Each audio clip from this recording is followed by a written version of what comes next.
Chapter 213. Old Master Hua acted as if he didn't see it. Even if he saw it, he wouldn't change his mind. Grandpa. Su Qingsang couldn't sit still anymore. This gift is too expensive. I can't accept it. There's nothing you can't accept.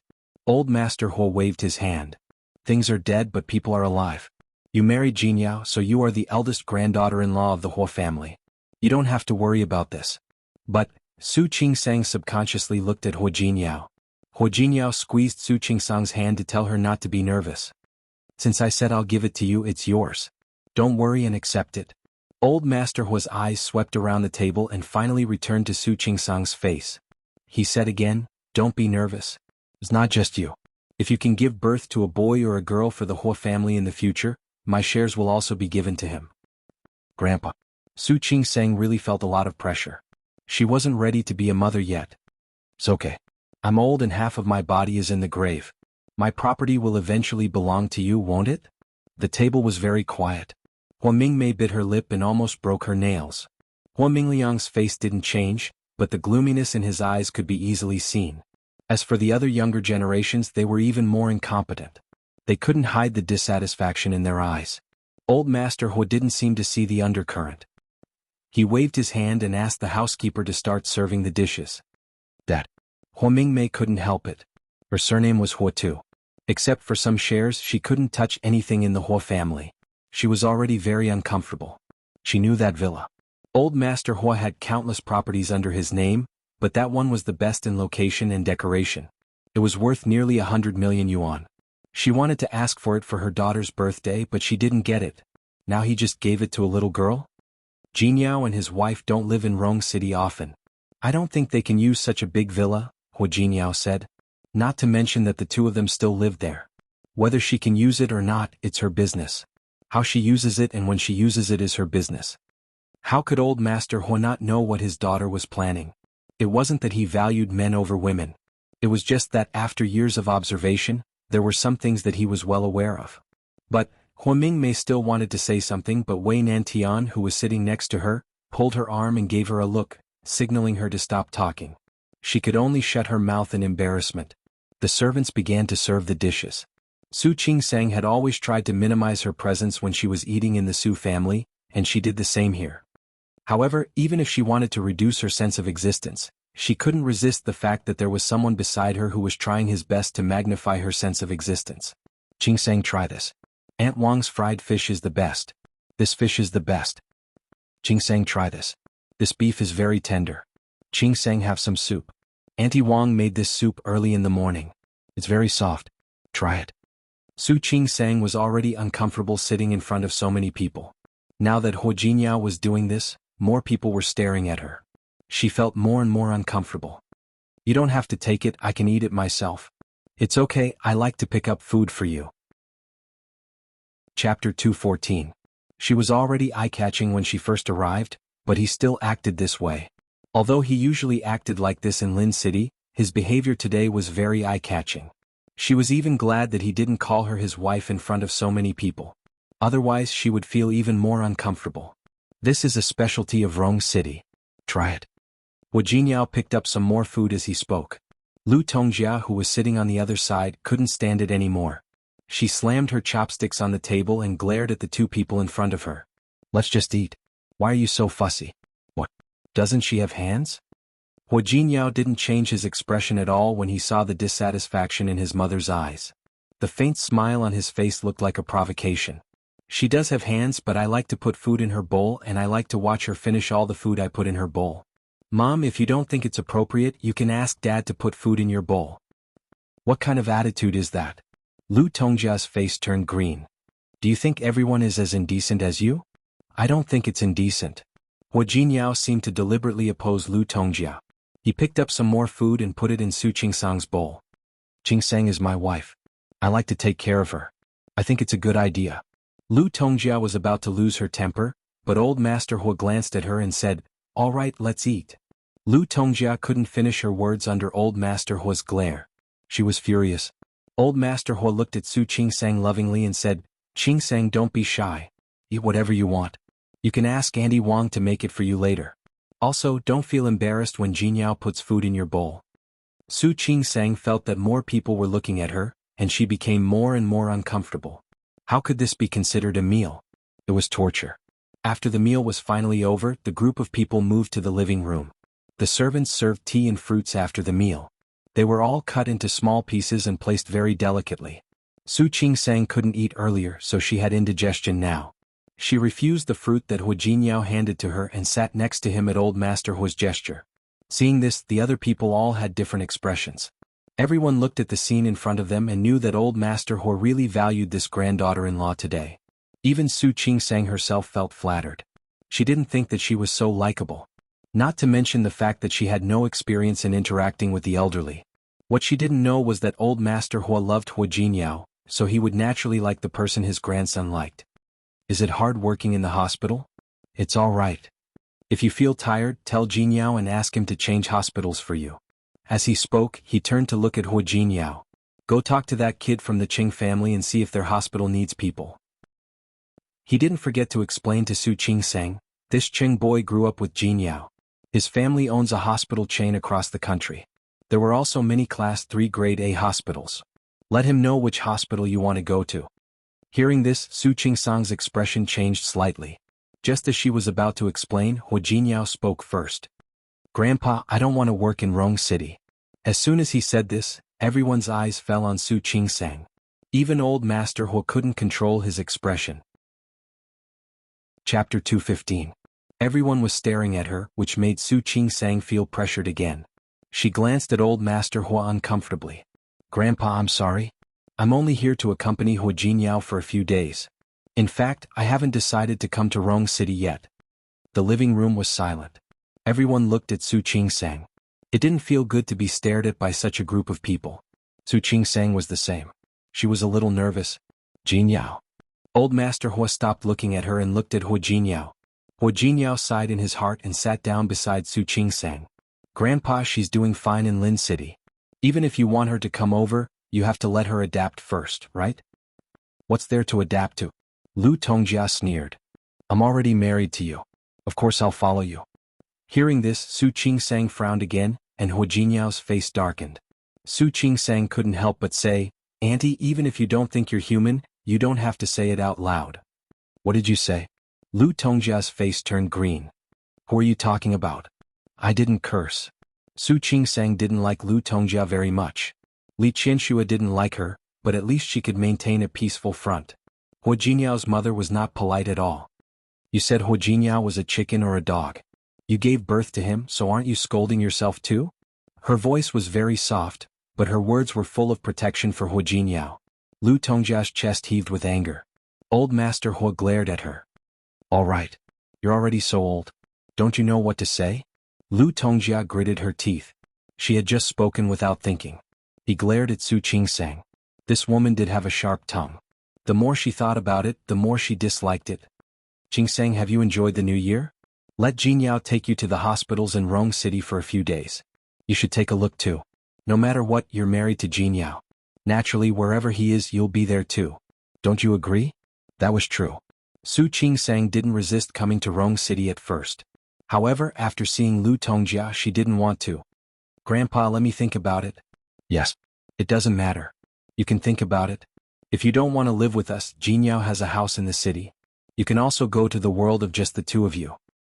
I got it. Thank you, Grandpa. The only person Su Qingsang liked now was Old Master Hua. In the entire Hua family, it seemed that only Grandpa Hua truly loved Hu Jinyao and cared for him. Yes. Since you're here, don't be shy. We'll be a family in the future. You don't have anything to do in the afternoon, so don't stay at home. Let Jinyao accompany you to walk around. Thank you, Grandpa. You guys go ahead. I'm going upstairs to rest for a while. Old Master Hua had the habit of taking a lunch break every day. Su Qingsang stood up and followed Hu Jinyao to greet the elders before leaving. Although Lu Tongjia didn't like her, she was still very polite. As expected, the two of them didn't stand on ceremony. Anyway, Su Qingsang had already rested on the plane in the morning. After she left, Grandfather Hua didn't rush upstairs. Instead, he glanced at the crowd. Chapter 216. Everyone looked at each other, and the younger generation fell silent. Hua Mingguang looked at his father helplessly. Dad, what are you talking about? Who would dare to do anything to her? Didn't you see Jinyao protecting her? That's what he should do. Shouldn't a man protect his wife? If he can't even protect his wife, what can he do? After saying this, old Master Hua got up and prepared to go upstairs to rest. Before leaving, he glanced at Lu Tongjia. Tongjia, I know you want Ruoli to marry Jinyao. But now they're married. You should stop thinking about it. You're too stubborn about some things, so I won't try to persuade you. But Jinyao is your son after all. You're not at the point where you can't get along with him. It was the first time Lu Tongjia had been humiliated by old Master Hua like this. Hua Mingguang looked at his wife's face and wanted to say something but stopped. The other two families had different expressions, but without exception, they all looked like they were watching a good show. Su Qingsang and Hua Jinyao didn't know any of this. Rong City was in the north and it was already very cold. The coldness here was different from the coldness in the south. As soon as Su Qingsang walked out of the door, she staggered because of the cold wind. Hua Jinyao helped her up with a smile on his face. What's wrong? Are you so scared that your legs are weak? Who's scared? Su Qingsang steadied herself and looked at her feet. See, there are steps. I didn't notice. Yes. Hua Jinyao reached out to hold her hand. I thought that you just calmed down and your legs went soft after you calmed down. You're the one who's weak. She was someone who dared to dissect a corpse. How could something like this make her legs weak? Hua Jinyao put his arm around her shoulder and said, Okay, my wife is beautiful and bold. I'm so lucky to marry you. Su Qingsang couldn't stand it anymore. Stop fooling around. Come on, I'll take you to play. Where do you want to go? Anywhere. I'm not familiar with this place. Rong City used to be quite prosperous. There's an ancient city here not far from here. I'll take you there. What do you think? You decide. Since it was his territory, they would naturally listen to him. Hua Jinyao took her to the car and they went to the famous ancient city of Rong City. The ancient city was built in the Ming dynasty. It had been preserved very well. Su Qingsang liked this kind of place. He felt that it was a little interesting. It wasn't small, but the two of them walked around for an entire afternoon. After they came out, Hua Jinyao said he would take her to dinner. Su Qingsang said that she wanted to eat the local specialties of Rong City. In fact, the food in Su Qingsang City was quite spicy, but the people here didn't eat spicy food. But it was good to eat it occasionally. After dinner it got dark. Su Qingsang thought that Hua Jinyao would take her home, but she didn't expect him to say that he had already made arrangements. She followed him and the two of them strolled around the night market. Although it wasn't as lively as the south, it still had a unique flavor. Seeing that it was almost 9 o'clock, Su Qingsang thought that they would be going home soon. However, Hua Jinyao brought her here again. He looked up at the signboard. It should be a clubhouse. Hua Jinyao led her into the door, upstairs and into the elevator. Someone led the way in front. Hua Jinyao squeezed her hand and said, A few of my childhood friends knew that I was back and insisted on welcoming me. We had no choice but to go and entertain them. Chapter 217. Hua Jinyao seemed to know what she was worried about and patted her shoulder. Yup, just a few childhood friends. They usually have a good relationship with me. They could be considered to have grown up together. If you really come to Rong City in the future, you'll have to ask these boys to help you with some things. How can you say that about me? Hearing that, Su Qingsang knew that they had a good relationship, so she relaxed a lot. You're being too polite. You'll know when you see him. Hua Jinyao thought about that group of people and added, These people know that I'm married. They made a scene a few times and asked me to bring you out. She didn't follow Hua Jinyao to Rong City several times before. Naturally, he couldn't bring her to meet anyone. Su Qingsang thought about the attitude of the Hua family and made all kinds of preparations. As they spoke, the two of them arrived at the entrance of the VIP room. Pushing open the door, they saw a row of U-shaped sofas in the spacious room. There were already a few people sitting inside. Seeing Hua Jinyao enter the door, someone whistled. Su Qingsang recognized one of the men immediately. Wasn't that person the mayor of Lin City? She had seen it on the local news. At that time he felt that the other party was really young. He didn't expect to see them in Rong City. A man who looked to be in his late 20s with a crew cut stood up.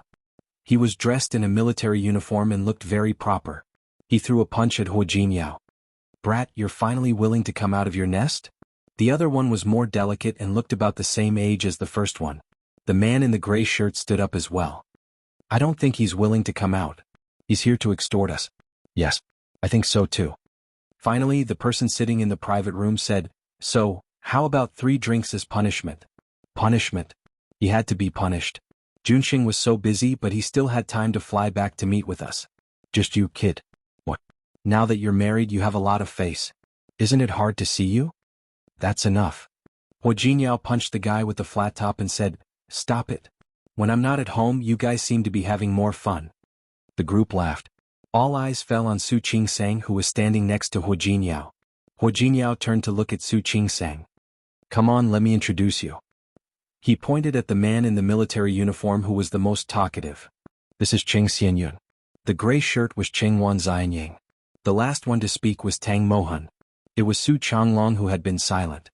Li Junxing didn't need to be introduced. Su Qingsang already knew him. After introducing everyone, Hua Jinyao put his arm around Su Qingsang's shoulder and brought her to the front. "This is my wife, Su Qingsang." "Hello, sister-in-law." Hua Jinyao smiled and said, "I'm older than all of them. It's only right for me to call you sister-in-law." "Nice to meet you," Su Qingsang greeted them graciously. Although Cheng Xianyun was wearing a military uniform, he was the most lively one. He looked Su Qingsang up and down, then turned to Hua Jinyao. "Little sister-in-law is quite pretty, no wonder you don't." "Xianyun," Li Junxing called him from behind. Cheng Xianyun rubbed his nose. No wonder he had been hiding and did not bring little sister-in-law out.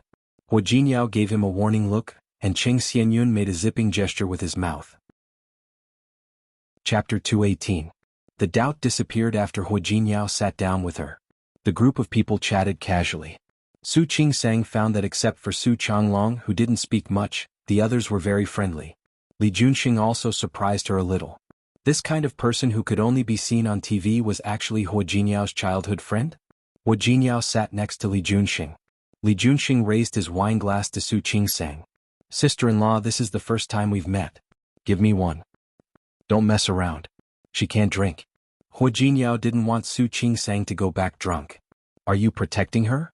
Li Junxing didn't force her, but the teasing in his eyes was very obvious. Hua Jinyao smiled. "Yes, I'll protect my people. Do you have a problem with that?" "No. How can I have a problem with that?" "Jinyao, that's not right. How can you not drink when you're here?" Cheng Xianyun jumped out again. He picked up the wine glass and was about to toast Su Qingsang. Su Qingsang smiled and refused. "I really can't drink."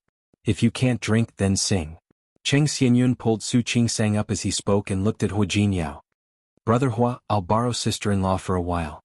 You can do whatever you want." "You brat." Hua Jinyao glared at him and turned to look at Su Qingsang. "Ignore him. If you don't want it, just sit here. I'll see who dares." Wan Xianying, Cheng Xianyun and Tang Mohan all said something. Su Qingsang blushed and was a little embarrassed. "Then let's sing one?" "Look, sister-in-law has agreed. Come, what do you want to sing? I'll order a song for you." "I'll do it myself." Su Qingsang stood up and walked to the console to order a song. The group of people didn't pay attention to this side. Li Junxing approached Hua Jinyao and lowered his voice. "Last time, your company didn't fight for the land in the east of the city. The plan has changed." "Oh." Hua Jinyao calmly picked up the glass in front of him. "What has changed?" "Originally it was to build villas there. Now there are documents saying that it is to build nursing homes and orphanages. I didn't want the land in the east of the city." Hua Jinyao raised his glass and gently clinked it with him. "I've always wanted the land in the south of the city." Li Junxing smiled and clinked glasses with him. "You're still so cunning, kid." "I'll take that as a compliment." Hua Jinyao smiled brightly. "I'm determined to win the auction next month. Don't worry. If there are no accidents, it should be yours." Li Junxing drank half of the cup and suddenly became serious. "But you guys have earned the money and you have to do things. Although you won't fight for that piece of land, your company still needs to put in some effort for the nursing home and orphanage. Since you, Mayor Li, have spoken, I will naturally follow your orders. If my project does well, won't you be proud as well?" Li Junxing smiled. Hua Jinyao knew that he had always been ambitious. The two of them clinked their glasses. Nothing needed to be said. When Su Qingsang sat down next to Hua Jinyao, she found that he seemed to be in a better mood.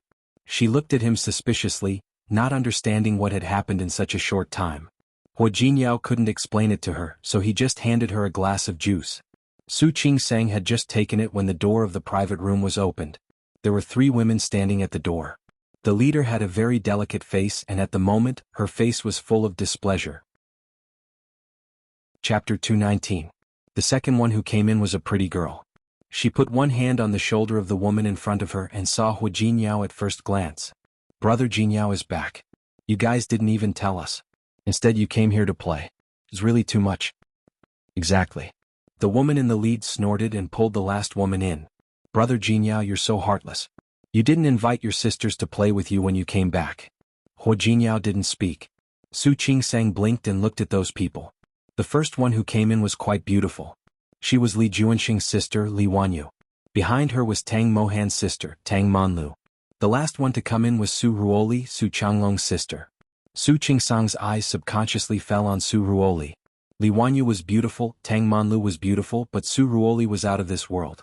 Her facial features were not gorgeous, but she had a kind of beauty, like an orchid in an empty valley. Inexplicably, Su Qingsang felt a vague sense of threat. She subconsciously glanced at Hu Jinyao. Hu Jinyao picked up the grapes on the coffee table and put them to her mouth. Here, have a grape. Su Qingsang subconsciously opened her mouth, but found that the three women were looking at her. Brother Jinyao. Li Wanyu went forward and sat next to Li Junxing. Who is this? My wife. Su Qingsang. Hu Jinyao told Su Qingsang the names of the rest of the people.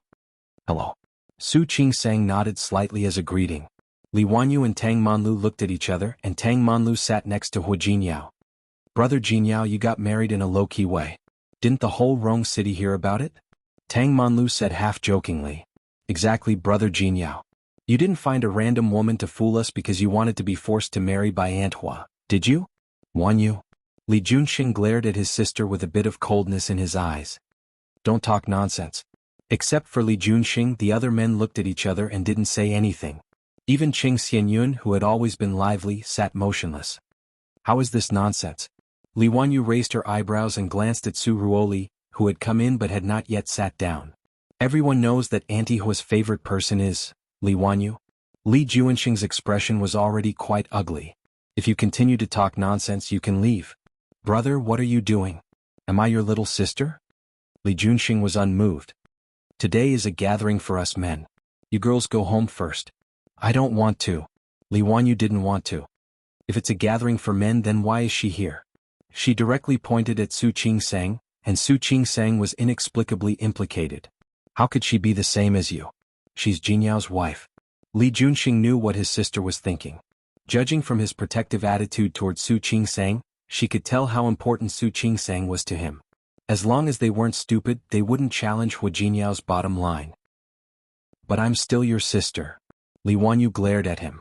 How can you be someone's brother like this? You don't protect me but only outsiders. When she said this, she glared at Su Qingsang with obvious provocation in her eyes. Su Qingsang was implicated again. She subconsciously glanced at Hu Jinyao. He picked up the fruit on the table and fed her another bite. Eat the fruit. Chapter 220. If Su Qingsang still couldn't tell that something was wrong, she would be really stupid. Once again, she confirmed that a woman's intuition was indeed very accurate. She just felt that Su Ruoli was not ordinary.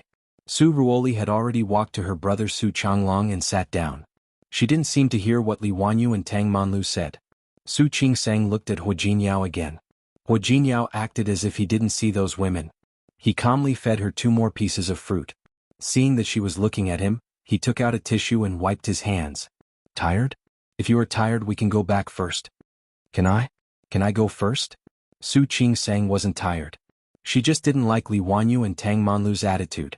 However, she was more curious about the relationship between Su Ruoli and Hu Jinyao. Why did everyone else look at them as if they were having an affair? Brother Jinyao, what do you mean? Li Wanyu bit her lip. Her beautiful face was a bit aggrieved. We are here and you want to leave? Yes, Brother Jinyao. What's wrong? You don't like us now that you are married? Tang Monlu also said.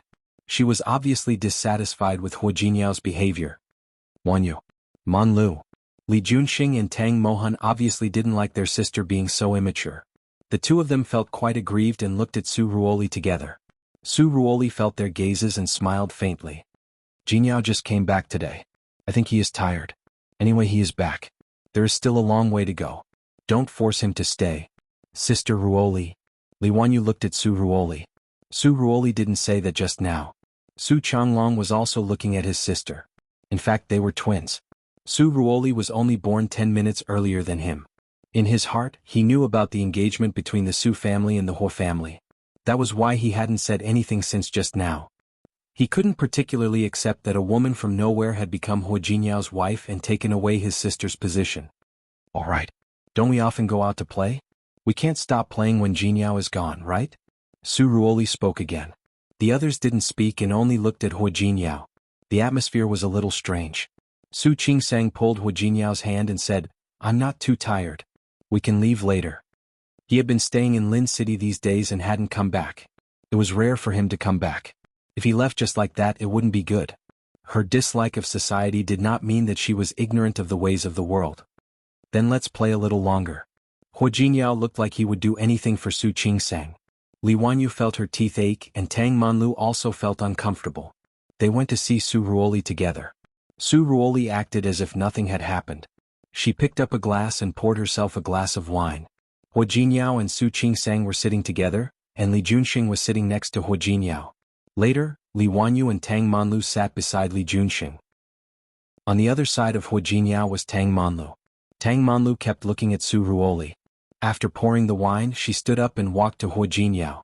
Tang Manlu took the opportunity to stand up and give her seat to Su Ruoli. Sister Ruoli, sit here. Su Ruoli sat down next to Hua Jinyao and raised the glass in her hand to Hua Jinyao. Jinyao. You didn't inform us of your marriage and I haven't congratulated you. I'm giving you a belated blessing. Hua Jinyao glanced at her and picked up the glass. Chapter 221. Su Ruoli looked at Su Qingsang. Her eyes were light and friendly. Su Qingsang looked at the glass in front of her and then at Hua Jinyao. Hua Jinyao smiled at her and then looked at Su Ruoli. His voice was a little colder. You called her the wrong way. Su Ruoli was stunned. Hua Jinyao added, you shouldn't call her sister-in-law. Su Qingsang didn't understand, but Su Ruoli's face turned pale. She held the glass and didn't react for nearly half a minute. The other people in the private room also looked over, especially Su Changlong. Hua Jinyao. Hua Jinyao, what are you talking about? That's the truth. Hua Jinyao's expression didn't change. He looked at Su Ruoli. He understood the meaning of that look and so did Su Ruoli. She's younger than you. You called her name. Su Ruoli's fingertips were pale. She looked down and didn't speak. No one knew what she was thinking. Su Qingsang felt that the atmosphere was a little strange. But she couldn't tell what was strange. She thought about it and wanted to pick up the glass in front of her. Hua Jinyao held her hand and gave her another glass of juice.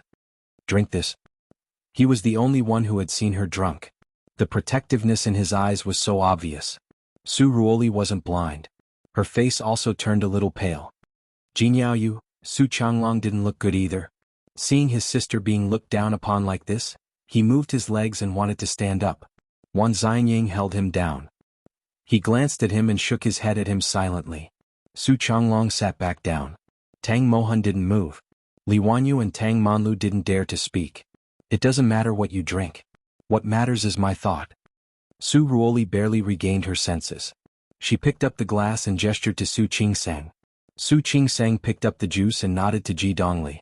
Su Ruoli and Hua Jinyao clinked glasses. He gently touched the glass and quickly withdrew his hand. He casually took a sip and put it down. His attitude made Su Ruoli's face turn even paler. Su Qingsang held the juice glass in her hand and felt a little strange. Come. What are you standing there for? Cheng Xianyun looked at the atmosphere in the room and stood up first. Come out to play. Let's have a good time. Sister-in-law, come on, let's sing. You just said you don't want to drink, but you still have to sing this song. Su Qingsang put down her glass and smiled shyly. I'm not good at singing.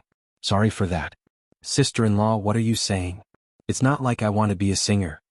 Cheng Xianyun smiled and handed the microphone to Su Qingsang.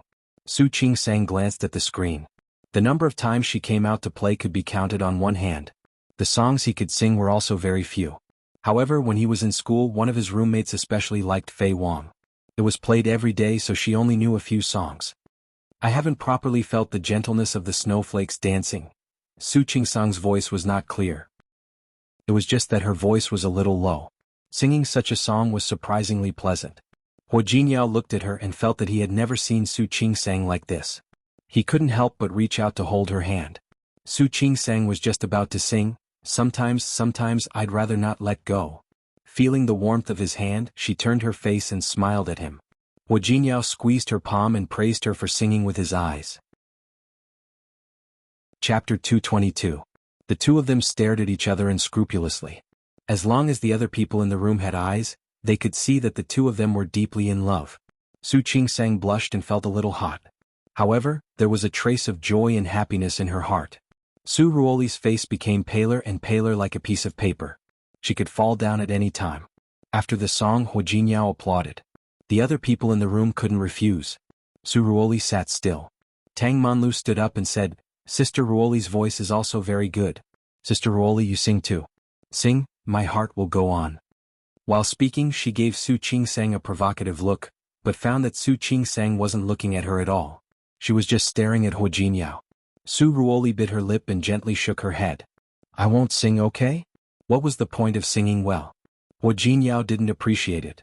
Tang Monlu insisted on ordering 2 difficult songs for Su Ruoli. Then she took the initiative to put the microphone in Su Ruoli's hand. Su Ruoli's voice sounded soft and delicate, but it was really good when she sang. Su Qingsang couldn't help but look at her again. She found that she was singing "My Heart Will Go On," but she was looking at Hua Jinyao. She pursed her lips and gently touched Hua Jinyao. Then she looked at him with a bit of a teasing look in her eyes. She didn't know that Hua Jinyao was concentrating on peeling grapes for her. "Come on. Eat more fruit. It's much drier here than in Lin City." Su Qingsang didn't know what to say. She opened her mouth to eat the grapes that Hua Jinyao handed to her. She was passively showing off her love. Everyone else in the room saw this and understood what was going on. After Su Ruoli finished, there was also applause in the room. But compared with Su Qingsang, the applause was a little different. Su Ruoli's expression didn't change, but Tang Monlu began to feel wronged for her. She wanted to stand up for her but was stopped by Tang Mohan. "Brother." Tang Monlu was unhappy. Tang Mohan coldly stared at her. She immediately shrank her neck and didn't dare to speak. The people in the room grew up together and had a similar relationship. Tang Monlu regarded Hua Jinyao as her brother, so she wasn't unhappy. But she didn't expect that he would be with someone outside of their circle. In her opinion, Su Ruoli and Hua Jinyao were a better match. No matter what, they had grown up together.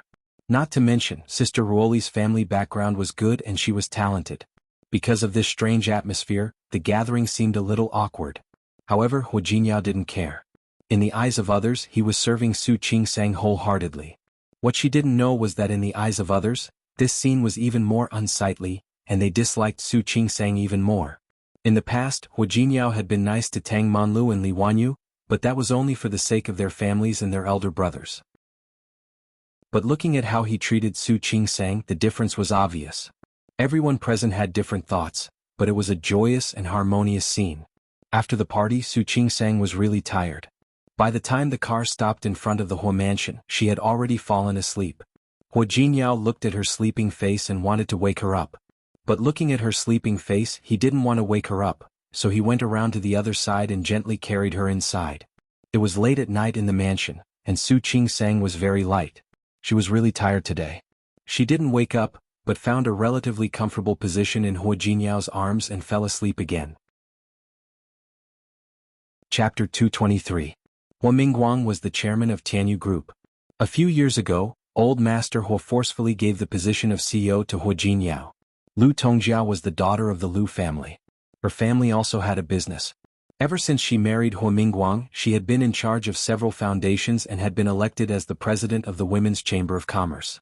In fact, she was also very busy every day and she was not much more relaxed than Hua Mingguang. At this time she should have gone to bed.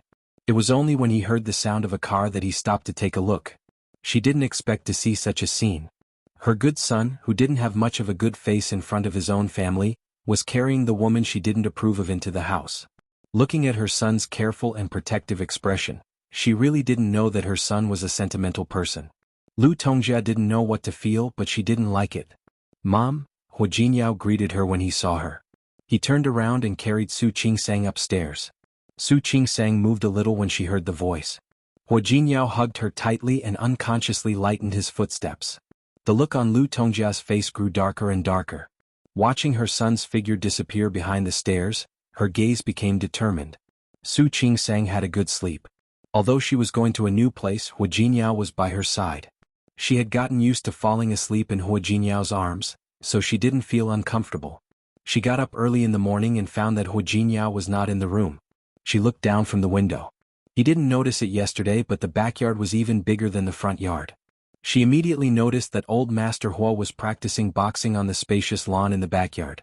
On the other side of the lawn was a swimming pool, and Hu Jingyao was swimming in it. She knew he had the habit of exercising every morning, but this was the first time she had seen him swim. The temperature outside wasn't high. Wasn't he cold? She quickly changed her clothes and followed him downstairs. The old man was over 80 years old and was in good health. It was because she paid attention to maintaining her health. The old man liked to do Tai Chi. He pushed back and forth, and his moves looked quite standard. Turning around, old Master Hua found that Su Qingsang had also come down. He smiled at her and retracted his fist. "Qingsang, you're awake? Why don't you sleep a little longer?"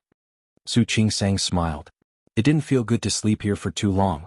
She changed the topic. "Grandpa's boxing is very good. Do you want to learn? If you want to learn, I can teach you." "That's good." Su Qingsang stuck out her tongue, feeling a little embarrassed. "It's just that I don't have a stable mind. I'm afraid I can't hold on." There were a lot of things to do in the hospital, and she was only free for a few days. He was afraid that he would still be busy when he returned to Lin City. "I'm fine. When you have time, you should learn a few moves to strengthen your body." What old Master Hua said was true. He was really going to teach Su Qingsang. Su Qingsang glanced at Hu Jinyao, who was still swimming happily in the water. She could only bite the bullet and learn. After learning a few moves, he became interested. His punches and kicks weren't as good as old Master Hua's, but it was still acceptable. Not bad, not bad. He had talent. "For the next few days you will wake up early and practice with me." "Sure." Su Qingsang was a little sweaty after a round of punching, but she felt refreshed. "Let's go. Time for breakfast." Old Master Hua asked Su Qingsang to come in with him. Hu Jinyao had also finished swimming and was coming out of the water. Although it was cold in Rong City these few days, the weather was good. The morning sun shone on Hu Jinyao's body, and his strong figure was clearly visible. Su Qingsang couldn't help but take a few more glances. She turned around and found old Master Hua's teasing gaze. Chapter 224. Old Master Hua smiled and patted her hand. "You look at him every day. It seems that you are very satisfied with Jinyao." "Grandpa." Su Qingsang blushed and felt extremely embarrassed. Old Master Hua stopped teasing her and led her into the house. Lu Tongjia had already gotten up. She glanced at Su Qingsang with an indifferent expression. "Good morning, Auntie." She was Hu Jinyao's mother, but she didn't want her to call her Mom. Lu Tongjia didn't look at her. She walked past her and went straight to the dining room. "Girl." Old Master Hua sighed. "Don't take it to heart. Grandpa, don't worry. I won't." Su Qingsang didn't have much experience with old people, but she really liked old Master Hua. Hu Jinyao came after taking a shower and changing his clothes. He still sat next to Su Qingsang. The others didn't usually live here, so only the few of them had breakfast. Hua Mingguang also got up early.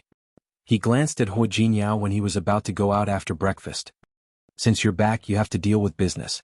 Don't just care about love and—" He swallowed the unpleasant words when he met old Master Hua's warning gaze.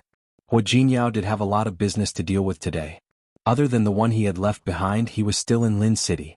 He looked at Su Qingsang and felt a little conflicted. He was supposed to take her out to play. "It's okay. Go to work. I'll stay with Grandpa." Su Qingsang was quite considerate. Hu Jinyao looked at her and felt that this woman was becoming more and more like him. Ignoring the fact that there were other people around, he kissed her on the cheek and said, "Okay.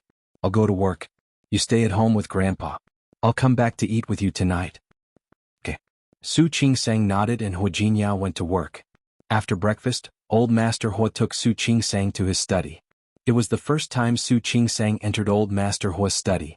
She looked straight ahead and entered the door, then stood on the side like a primary school student. "You don't have to be so nervous. Come here." "Thank you, Grandpa." Su Qingsang relaxed a little. Old Master Hua sat down behind the desk. Su Qingsang glanced at the room and saw a few paintings hanging on the wall. They seemed to be authentic works, but she didn't know much about them. Old Master Hua bent down and took out a box from the bottom drawer. He opened it and handed it to Su Qingsang. This was left behind by Jinyao's grandmother. He had promised that he would give it to the eldest granddaughter-in-law. Now that he's married, it's naturally yours. Su Qingsang glanced at the box. It was an antique jade bracelet that seemed to be of good quality. Grandpa, this is too expensive. I can't take it. Keep it. I've said it before, things are dead but people are alive. Old Master Hua seemed to think of something and was a little sad. When his grandmother was alive, she loved him the most. At the mention of his wife, Old Master Hua paused. The look in his eyes became more and more reluctant. You're married to Jin Yao now. This is yours. Grandpa. Su Qingsang looked at the box and didn't dare to take it with her hands. I'm a doctor. I can't wear this. It's okay. Keep it. Old Master Hua waved his hand. Do you know how to play chess? Do you want to play a game with me? No. Su Qingsang was a little embarrassed. At best, she only knew the rules. It's okay. Let's go downstairs. Old Master Hua didn't say anything else since he had given her what he wanted to give. He took Su Qingsang downstairs. Su Qingsang followed behind him, still holding the box in her hand. She was still thinking about telling Jin Yao about it when he came back. Suddenly, she saw a person sitting in the living room who shouldn't be there. Chapter 225. Su Qingsang stood still at the top of the stairs. Old Master Hua also saw Su Ruoli, who had already stood up. Grandpa Hua. The girl from the Su family is here? Old Master Hua waved his hand and gestured for her to sit down. Sit down. Don't be so polite. Thank you, Grandpa Hua. Old Master Hua sat down on the sofa. When he saw Su Qingsang sitting there motionlessly, he reached out to her. Qingsang, come and sit down. Su Qingsang touched her nose and finally walked to sit next to Old Master Hua. She had forgotten to put the box away, so she was still holding it in her hand. Lu Tongjia saw the box and couldn't help but look at Old Master Hua. That. Lu Tongjia met Old Master Hua's eyes. Her voice was very soft, with a bit of unhappiness and unwillingness. That bracelet should be Mother's, right? Old Master Hua nodded. Yes, it was left by your mother. Why is it in her hand? Su Qingsang was a little confused when she realized that the topic had shifted to her. Was there anything special about the bracelet on her wrist? Jin Yao married her. Who else could it be given to if not her? But Lu Tongjia's face was quite ugly. How can he give it to her? How is she worthy of it? Every word she said was very soft, but there was a strong sense of dissatisfaction in it. I don't see why she is not worthy. Old Master Hua looked protective. She is Jin Yao's wife now. Why is she not worthy? This is for the eldest granddaughter-in-law. Back then Lu Tongjia paused and looked at Old Master Hua again. Anyway, she is not worthy. Su Qingsang was a little embarrassed. The box in her hand became a little hot. She didn't know whether she should take it or not. Su Ruoli just sat there and didn't say a word. Tongjia, I know what you are thinking. You just don't think she is worthy of Jin Yao. But now they are married. And I think she is worthy. Very worthy. Dad. Lu Tongjia's face was really ugly now. There are guests here. What are you talking about? Nothing. The girl from the Su family is also here, so I can show my attitude. Su Ruoli, you are very good, very good. However, your fate with the Hua family is still a little lacking. I believe you are a good boy. I also believe that you will have a bright future. So, let's forget about our previous agreement. Su Ruoli didn't expect Old Master Hua to be so direct. Her face was pale and she almost couldn't sit still.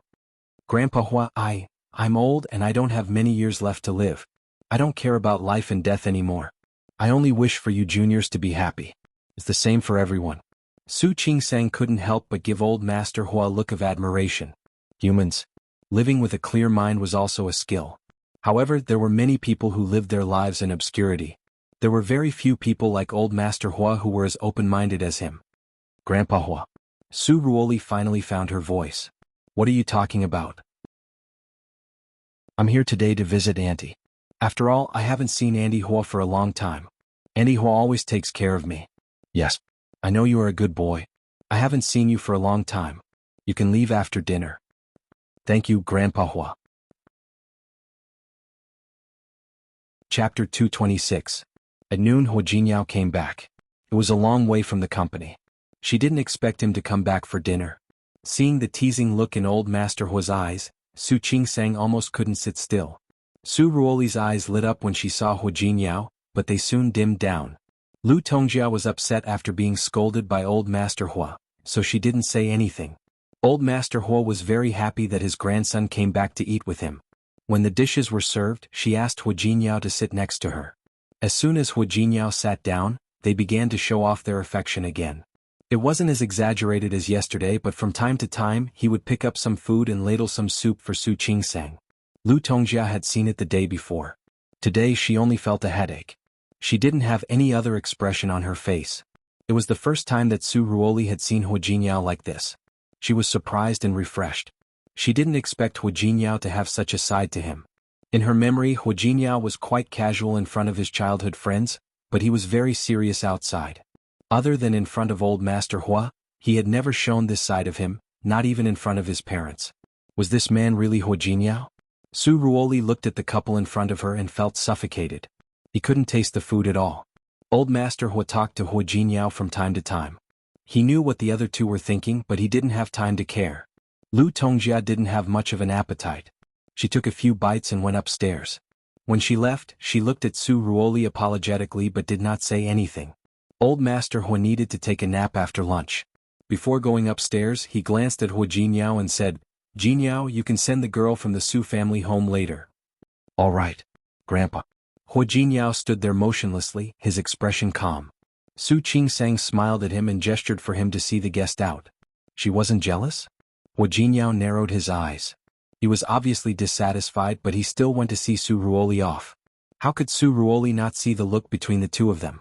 Feeling a little suffocated, she smiled and said to Hu Jinyao, "Jinyao, thank you." "Not at all." Hu Jinyao and Su Ruoli got in the car. In fact, the Su family was not far from the Hua family. After getting in the car, Su Ruoli fastened her seat belt and kept her eyes on Hu Jinyao. "Jinyao, there were a lot of people yesterday. There were some things that were not convenient to say." Su Ruoli seemed to hesitate. Thinking of what had just happened, she still felt that it was a bit glaring. "Are you serious? We've already gotten our marriage certificate. Do you think I'm serious?" Hu Jinyao started the car with an unruly smile on his face. Su Ruoli felt bitter. "Is that so? Why her? It's fate." Su Ruoli didn't believe it. Hu Jinyao was not a person who believed in fate. "But, if not for her, then the two of us, could we? She hesitated, but she didn't know that Hu Jinyao was much more determined than she thought. "There are no ifs. Ruoli, you know very well that it's impossible for us to be together." "Jinyao, Su Ruoli thought for a moment and said, "Do you care about the engagement between the Su family and the Hua family? You don't want to be restrained, you don't want." Chapter 227. Hu Jinyao's rejection was straightforward and merciless. Su Ruoli's face was pale. Looking at the road ahead, she felt that no matter how bright the sun was, she could not feel the slightest warmth. "Actually, sometimes I also think that it would be good if we didn't have that engagement back then." Su Ruoli looked forward and said, "If there is no engagement, then I don't have that engagement anymore." Hu Jinyao stopped the car in front of the Su family's house. "Ruoli, I'm married." The engagement between the Su family and the Hua family was no longer valid. "In fact, you know very well that the engagement is no longer valid." "Yes." Su Ruoli nodded in her heart. "It's a long time ago." She knew that it didn't count anymore, but she still couldn't let it go. To put it bluntly, she was just stupid. Unfastening her seat belt, Su Ruoli hoped that she would lose gracefully. He looked at Hu Jinyao again with a complicated look in his eyes. "Thank you, Jinyao." After getting out of the car, Su Ruoli walked slowly inside. After taking a few steps, he turned back and stood in front of the car again. "Jinyao, there are some things that I haven't let go of, and I know you haven't either. But if I can let it go, I think you can try to let it go too." Hu Jinyao didn't speak. His lips were pressed into a straight line. He was in a completely different state from before. Su Ruoli bit her lip. She knew she had said something wrong, but she couldn't take it back. "Jinyao, no matter what, I still wish you the best. I hope you can live a happy life." She said this very sincerely, but Hu Jinyao didn't look at her. "Thank you, I will." His voice was a little cold. Before Su Ruoli could move, he had already started the car and left. Halfway to the office, Hu Yao suddenly made a turn and went back to the Hua residence. Su Qingsang was sitting on the sofa, having a video chat with Shi Mengwan. After lunch, everyone went to take a nap. The servants usually didn't hang around the main residence. Su Qingsang was alone on the first floor. She was texting Shi Mengwan about what she had seen and heard in the past 2 days. Seeing Hu Jinyao come in, she was stunned for a moment. She hurriedly hung up the video call and watched Hu Jinyao approach her. "Don't you need to go to work?" "Yes." Hu Jinyao sat down beside her. "I have a meeting in the afternoon. I still have to meet a client tonight. Then why are you? I came to see you. By the way, I'll explain it to you. I'm afraid you'll be jealous. What do I have to be jealous of? Su Qingsang didn't feel well yesterday. However, she had seen Hua Jinyao's performance in the past 2 days. Since Hua Jinyao didn't care about Su Ruoli at all, why should she be jealous of her? Honey. Hua Jinyao was not happy to hear that at all. What you said really hurts me. Don't tell me you're not unhappy at all? Why should I be unhappy? Someone is coveting your husband. Hua Jinyao pulled Ye's body over and let her lean into his arms. Why aren't you worried? If she covets you, will you leave with her? Of course not. If she likes you, you'll abandon me to be with her? How is this possible? If that's the case, why should I be jealous? Why should I be anxious? Su Qingsang said matter-of-factly. However, Hua Jinyao couldn't bring himself to laugh. Chapter 228. Of course. Su Qingsang nodded, and the expression on her face was quite contented. Not all women are as easy to talk to as me. Hua Jinyao stared at Su Qingsang's face for a while. Instead of saying that she was easy to talk to and tolerant, it would be more appropriate to say that she didn't care about him, right? Are you really not curious? Yes, but only a little. If he wanted to say it, he could say it. If he didn't want to say it, she didn't mind. Therefore, Su Qingsang shook her head quite frankly. I'm not curious. The corners of Hua Jinyao's mouth twitched. He stared at Su Qingsang's face for a while and said, should I thank my wife for her generosity now? Isn't it? Hua Jinyao took a deep look at Su Qingsang, his face pale. He stood up and said, I'm going to work. Go. Su Qingsang wanted to continue chatting with Shi Mengwan. Seeing that she didn't even try to persuade him to stay, Hua Jinyao felt a toothache. He took a few steps forward and suddenly stood in front of Su Qingsang again. Su Qingsang had just swiped the screen with her fingertips. She was surprised to see Hua Jinyao like that. What happened? Do you want to accompany me to work? Accompany him to work? Su Qingsang was confused. Why would I go to your workplace? No matter what, you are the future lady boss of the company. Of course you want to go to the company with me? Otherwise, the next time you come to the company to look for me, they won't recognize you. Right? It didn't matter. If she wasn't jealous or didn't care, it only meant that her taste wasn't good. Or perhaps they didn't understand how good his market was. He should bring her to the company and let her have a good look. In a place that she couldn't see, her husband had a lot of people thinking about him. However, Su Qingsang had no such thoughts. Why would I go to your company to look for you? I won't go. Just treat it as accompanying me. Hua Jinyao sat down beside her. Think about it. I still have work to do and you'll be bored staying at home alone. Why don't you accompany me to work? What he said was right, but wouldn't that be bad? How could that be? Let's go. Seeing the anticipation on his face, Su Qingsang stood up and said, okay, I'll go upstairs and change. No need to change, let's go. But, don't worry, my wife is beautiful no matter how you look at her. I guarantee it won't be wrong. Hua Jinyao was quite famous in the company because of his family background and good looks. There was no need to say anything more. Not to mention within the Tianyu group, even in the entire Rong city, there weren't many people who could compare to him. Then there was Hua Jinyao's means. As soon as he graduated from university, he took over the position of president of Tianyu Group. Back then, Hua Mingguang was still very young, and many people in the company were quite unconvinced. However, with old Master Hua's support, Hua Jinyao shouldered the burden. Not only that, but Hua Jinyao's achievements over the years were obvious to all. Tianyu Group's business was already very big. Hua Jinyao had been leading Tianyu all these years and had rarely failed. Even if there were occasional twists and turns, he would be able to turn the situation around in the end and bring more benefits to the group. Everyone in Rong City said that Hua Jinyao was a business genius and a promising young man. Who in Rong City didn't know that such a fierce and domineering CEO was actually indifferent to women? Chapter 229. Yang Wenchang was the first one among them to know that Hua Jinyao was married. However, when he suddenly saw the boss and the lady boss coming over, he was also shocked. President Hua. From the moment Su Qingsang entered the gate of Tianyu Company, the people who greeted her all the way looked as if they had seen a ghost. She didn't know the employees, but now even Yang Wenchang was like this? She couldn't help but look at Hua Jinyao. Could it be that this person was too fierce or too harsh in the company so he was disliked by others? After Hua Jinyao finished talking to Yang Wenchang, he turned around and found Su Qingsang in a daze. What's wrong? Nothing. Su Qing-sang turned to look at him. Hua Jinyao, are you very, what? Are they fierce? Su Qing-sang still asked, if they're not fierce, why do they all look like they've seen a ghost? What are you thinking about? Hua Jinyao flicked her forehead. Why are you so fierce if I'm not doing anything? How would I know? Shouldn't he ask himself? It's the first time they've seen me bring a woman to the company. Hua Jinyao squeezed her hand. They won't be surprised if you come a few more times. Why would I come to your company so often? Su Qing-sang touched her forehead. She didn't use much force, but it still hurt a little. To keep me company. You're not a child. How could a grown man need company? That was enough. You can also treat me like a child. I don't mind. Hua Jinyao said it very seriously.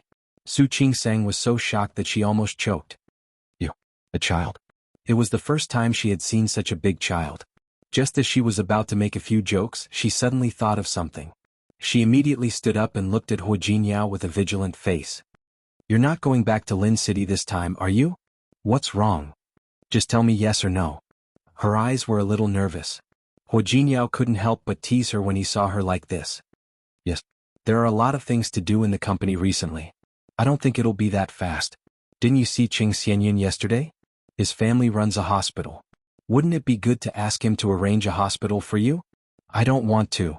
Su Qing-sang rejected him without hesitation. She looked upset. I'm not going to resign. You promised me. He said he just came to Rong City for a few days. Even if he really wanted to come, he should let her settle the matter first, right? As for the resignation as well as the work at hand. She originally wanted to get a master's degree in medicine from the medical university in Lin City. If she came to Rong City, she would definitely have to reapply for a new school. She also had more things to prepare for. Su Qing-sang needed him to give her some time to deal with these things. If I didn't say that, would you have come back with me? Hua Jinyao took her hand and joked even more.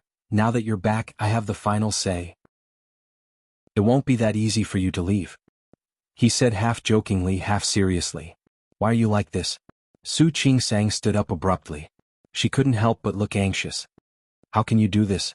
How could you lie to me? How did I lie to you? Hua Jinyao didn't expect to be so angry. For a moment he forgot that he was joking. Why didn't you lie to me? After Su Qing-sang came, things happened one after another. Chapter 230. She was being too serious. Hua Jinyao looked at her and didn't understand why she was so angry. Honey, what's wrong? Su Qing-sang wanted to lose her temper, but she didn't know what to say when she met Hua Jinyao's gaze. He had a point. He was from Rong City. He had been with her in Lin City for so long. He looked at the Hua family and then at her small apartment. He must have felt wronged a long time ago. She understood, but she still felt a little depressed. Honey? Hua Jinyao realized that something was wrong. Are you angry? Don't be angry. If you don't want to stay, we'll continue to go back to Lin City. You can stay wherever you want, okay? Hua Jinyao. That wasn't the point at all. She was actually a little anxious. A little? Su Qing-sang looked at him with a rare look of helplessness in her eyes. I want to go back to Lin City. Then let's go back. Wait for me to deal with the things at hand, then. I want to go back by myself. Su Qing-sang looked at him. Hua Jinyao, I want to go back by myself. Honey? Don't worry, I'm fine. I'm not angry. I just want to go back to Lin City. Then wait for me. I'll go back with you. No. That wasn't the point at all. Hua Jinyao, if you have things to do, you can do them. I'm a grown-up. I can take care of myself. Honey? President Hua. Someone knocked on the office door. His secretary in Rong City poked her head in and said, the people from Zhongqing Company have arrived. They're in the reception room. Okay, I'll go right away. Hua Jinyao looked at Su Qing-sang and squeezed her hand again. Okay, I have something to do here. Stay here for a while and rest for a while. Wait for me to come back. Su Qing-sang didn't say anything. Hua Jinyao kissed her on the cheek. Be good and wait for me to come back. He picked up 2 documents and hurried out. Su Qing-sang was the only one left in the office. Soon 2 young women came in. They seemed to be Hua Jinyao's secretaries. They brought in some drinks, snacks. The other one was holding a tablet and a laptop. Both of their attitudes were quite proper, and their expressions were also very respectful. They said that this was Hua Jinyao's order, so they put down the things and left. Su Qing-sang looked at the pile of things in front of her. Not only did the annoyance in her heart not disappear, it even increased. Before coming to Rong City, she had thought that Hu Jingyao was just a good-looking man without a bright future. She had thought that he was just an ordinary employee with some ability and a bright future. He had never even mentioned his parents. She had once thought that his parents might have passed away or something. She was an illegitimate daughter and his family was ordinary. She felt that this was very good, very equal. However, when she came to Rong City, she found out that Hu Jingyao had such a powerful family background and such an identity. It was true that old Master Hu loved her. However, Lu Tongjia, Hu Jinyao's childhood friends, and Su Ruoli, who used to be engaged to him, there were so many pairs of eyes around him, so many people, and they all seemed to be conveying the same message. She didn't deserve Hu Jingyao. Actually, she didn't need anyone to remind her of this. She knew this better than anyone else. When she saw the Hu family, she entered the Hu family. When she saw the environment that Hu Jingyao usually lived in, she was stunned. Chapter 231. She seemed to be more and more aware of the distance and gap between her and Hu Jingyao. Frankly speaking, she was not a person who easily felt inferior. In the past, she had never felt that she was unworthy of Hu Jingyao. Although she was indeed an illegitimate daughter who didn't even know who her mother was. In the past, she had never thought of marrying into a rich family. Finding a man with a similar family background and spending the rest of her life with him didn't matter whether she was worthy or not. However, she didn't expect that the man she randomly married would have such an identity. Looking at the pile of things in front of her, Su Qingsang couldn't sit still. She stood up and went outside. No one dared to stop her, so she went straight outside. Lin City, Su Mansion. Su Peijian hung up the phone, her expression still very ugly. After thinking about it, she felt unwilling and made a few more calls. After hanging up, she sat on the sofa and sulked. Coincidentally, Li Qinxue came down from upstairs.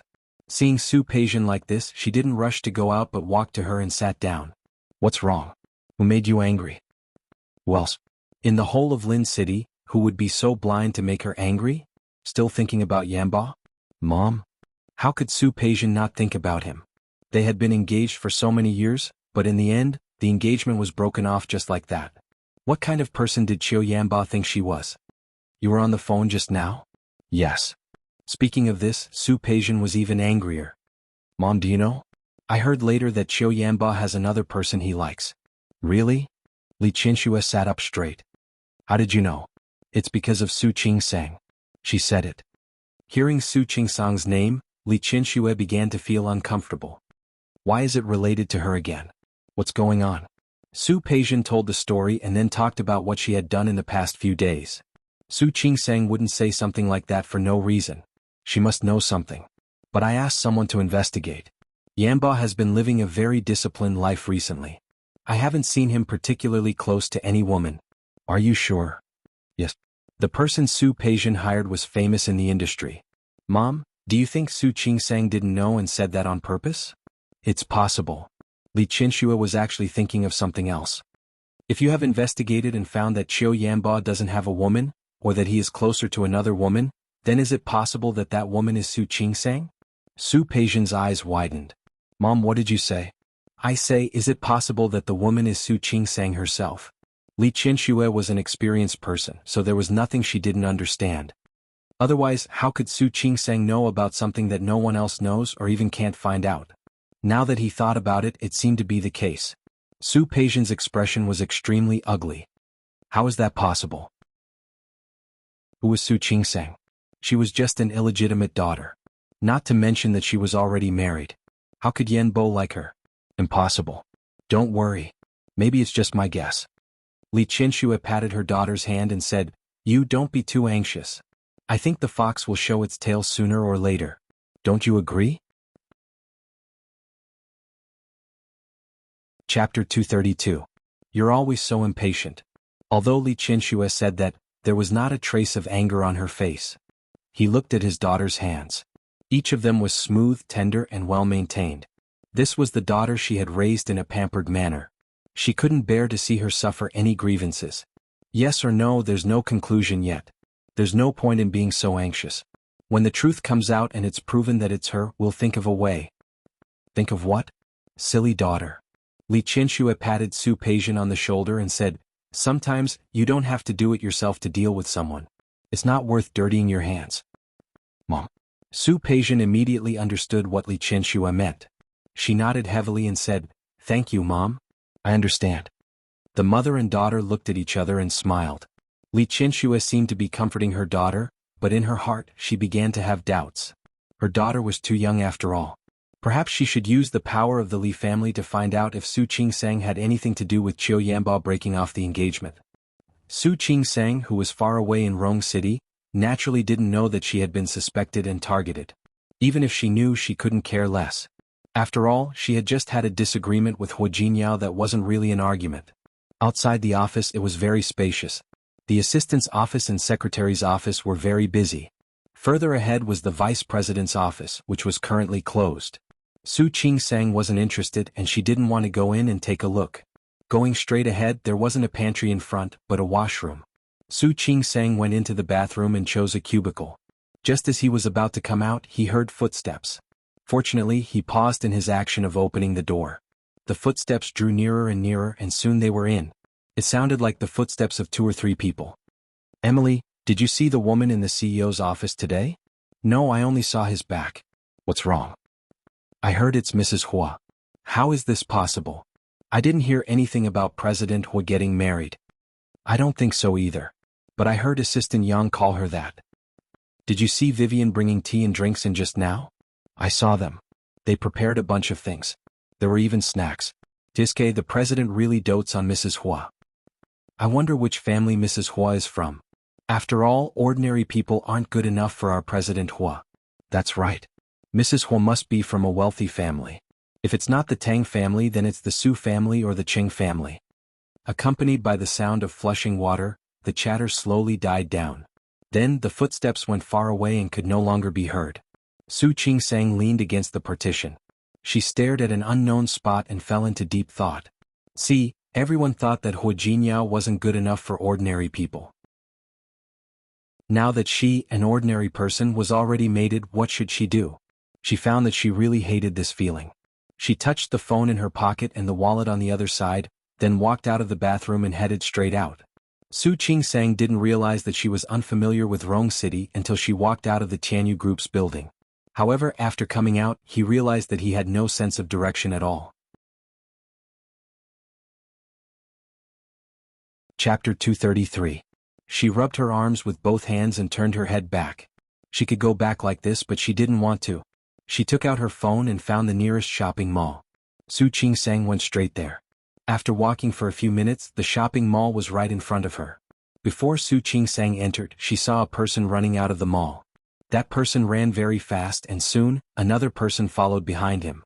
The person behind him was a woman. At this time, she was chasing the man in front of her with some difficulty. Catch the thief. The woman was wearing high heels and her footsteps were very slow. She could only keep shouting, "That's a thief. Catch him." Su Qingsang was stunned for a moment. She watched the thief run in her direction, and he was getting closer and closer. Catch the thief. The woman behind her was still shouting. Su Qingsang didn't move at first, but when she saw that the thief was about to run in front of her, she stretched out her foot without thinking. The thief obviously didn't expect Su Qingsang to do this, and he was about to run over. Unexpectedly, he was tripped by Su Qingsang's foot, staggered twice and fell forward. The thief fell to the ground, and the wallet he had been holding in his hand also flew out at this time. Su Qingsang quickly stepped forward and stepped on his back. The thief was anxious and was eager to get up. How could Su Qingsang give him a chance? She exerted force again.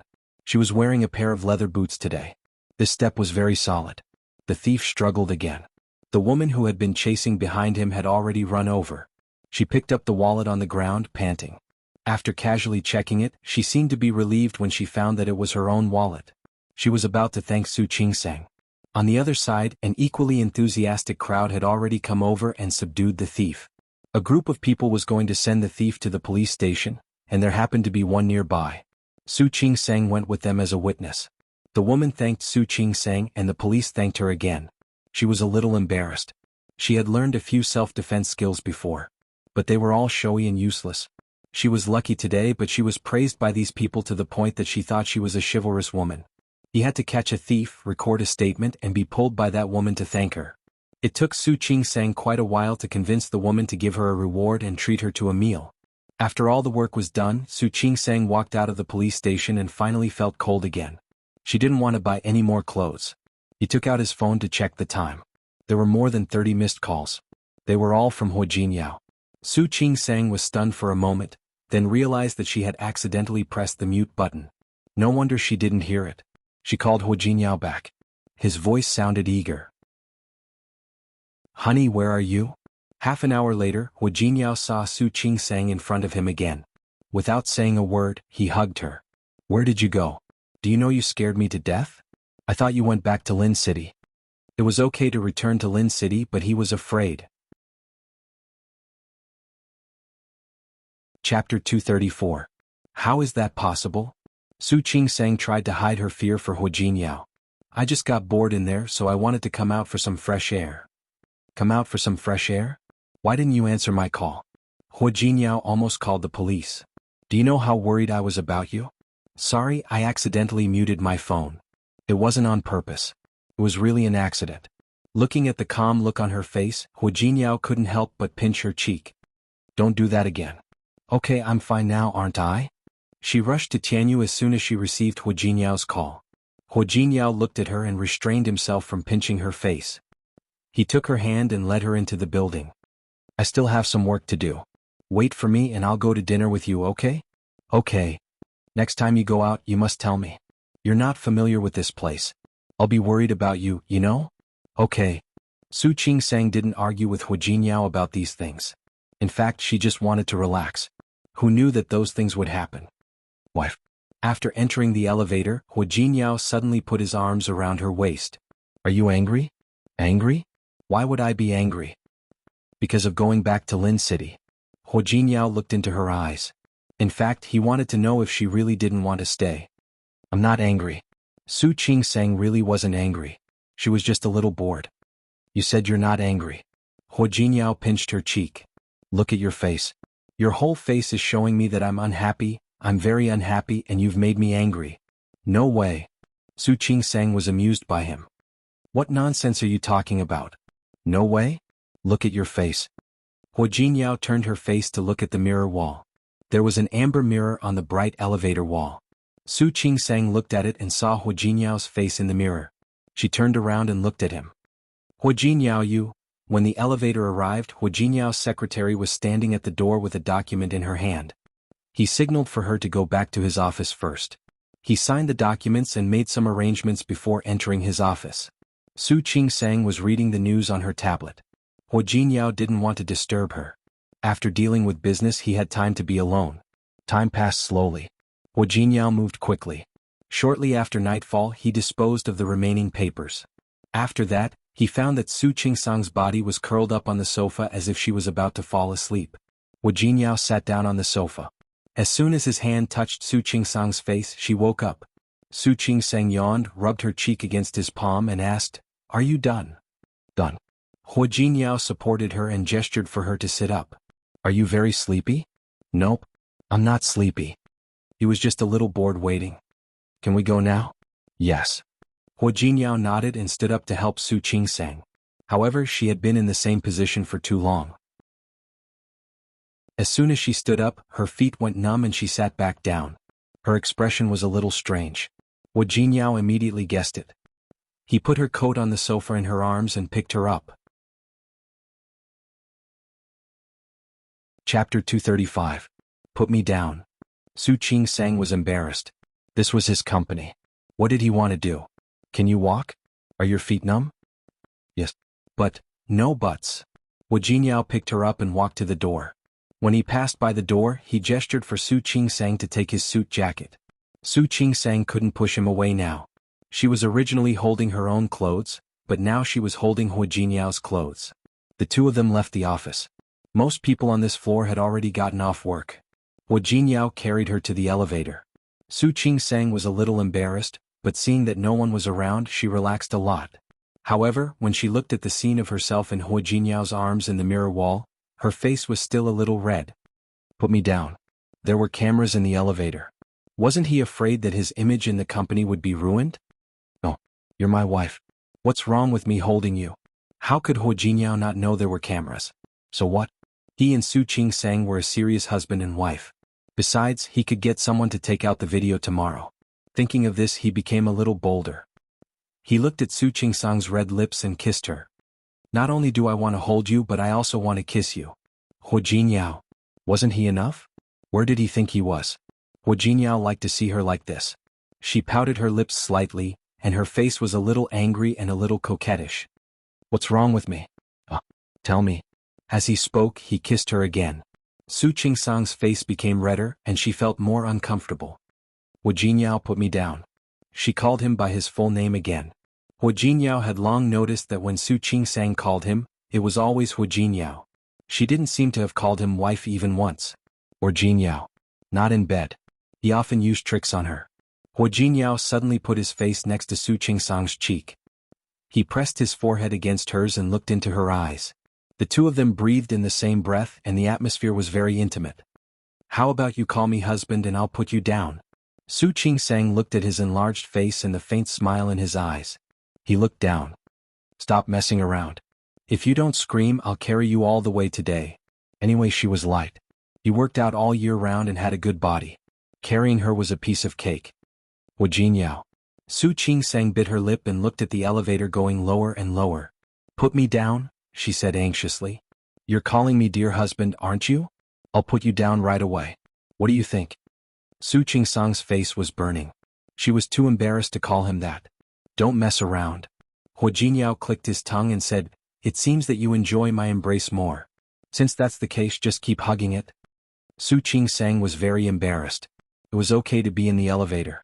The elevator was about to reach the underground parking lot.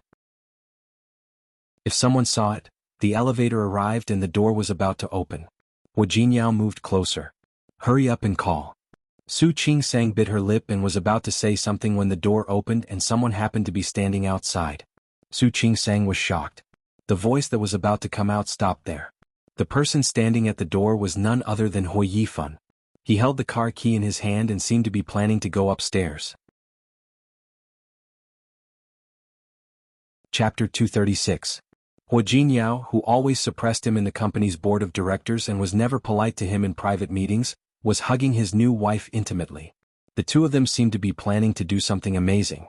Realizing this, Hu Yifan raised the corners of his mouth with a playful expression on his face. Big brother, you're in a good mood.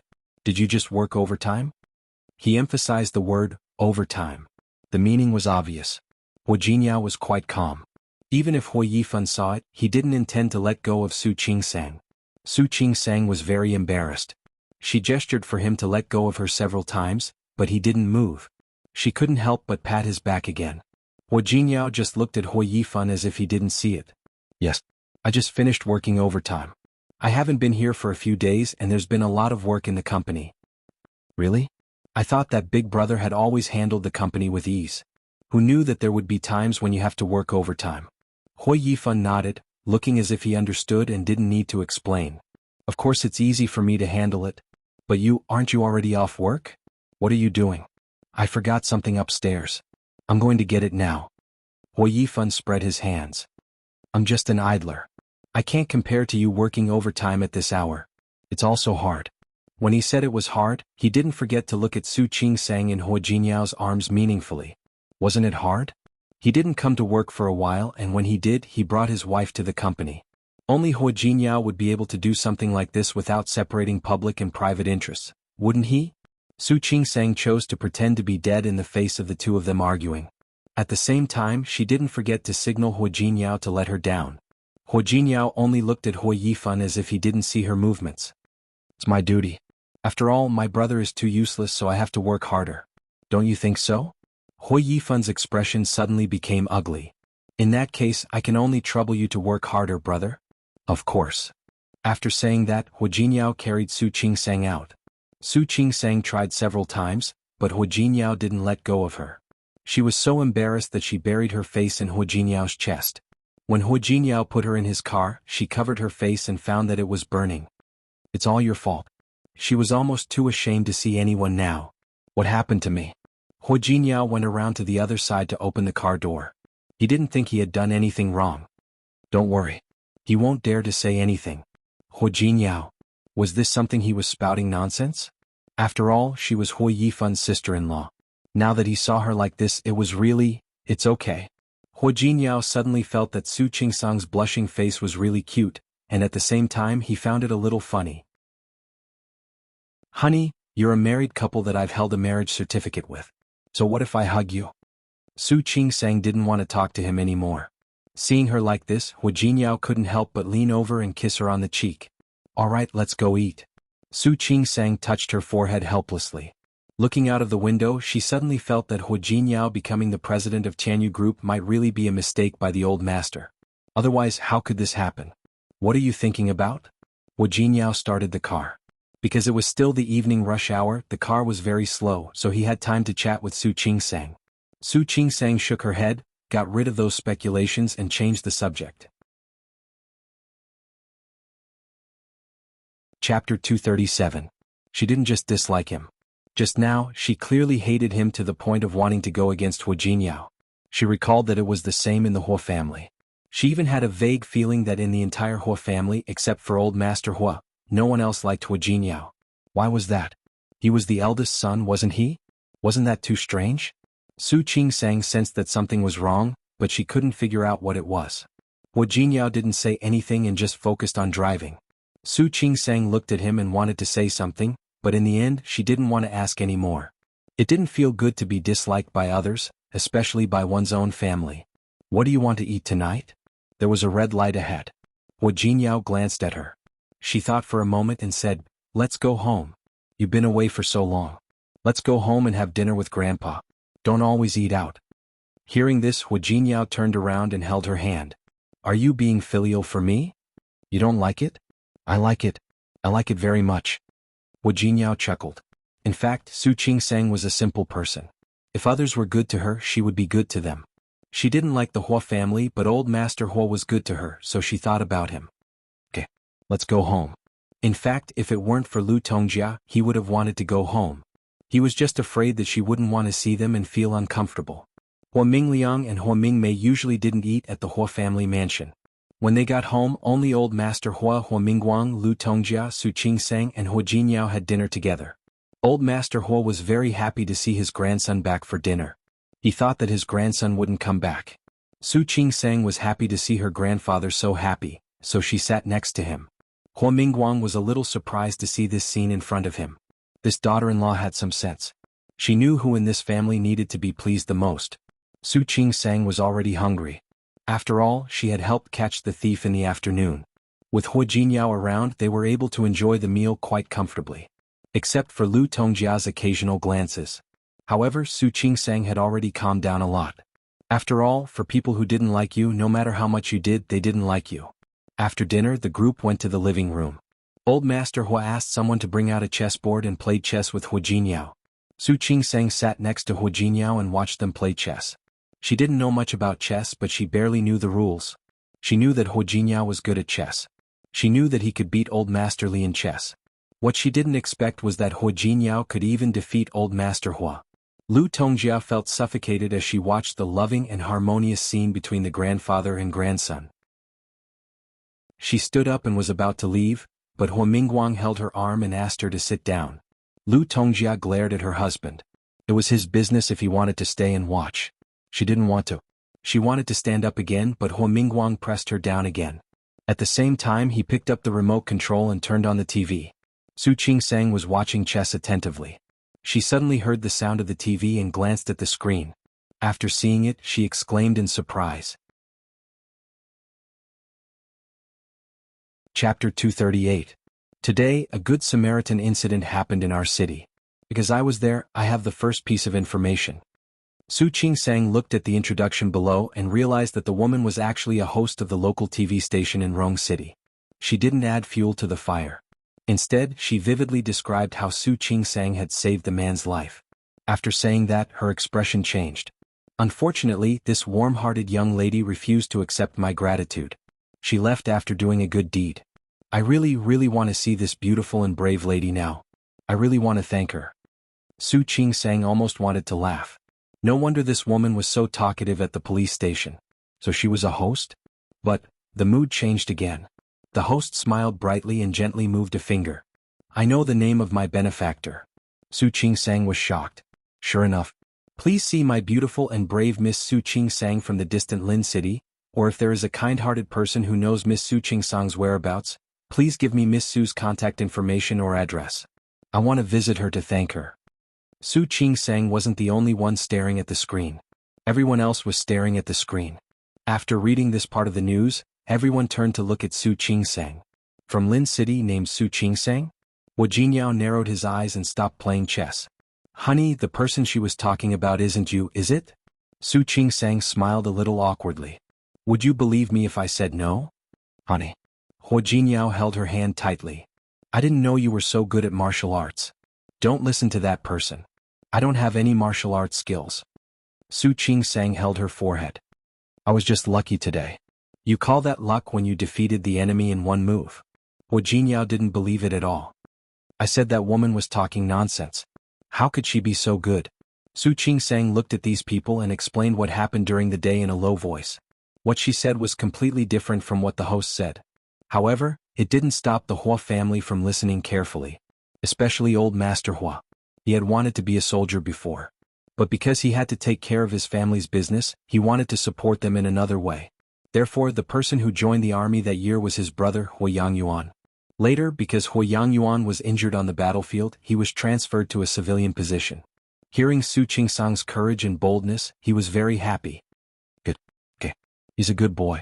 Grandpa. Su Ching Sang blushed. It's really not a big deal. It's just a very, very small matter. It's already amazing enough that I helped when I saw injustice. Furthermore, he was able to remain calm and composed. All right. It's really rare. Old Master Hua looked at Wu Jinyao as he spoke. Jinyao, you've married a good wife. Of course. Wu Jinyao put his arm around Su Ching Sang's shoulders. When old Master Hua praised her, he also praised himself. I've always had good taste. Yes, good. Old Master Hua was happy. Ching Sang, don't be in a hurry to leave. Stay for a few more days. I'm glad you're here. I will.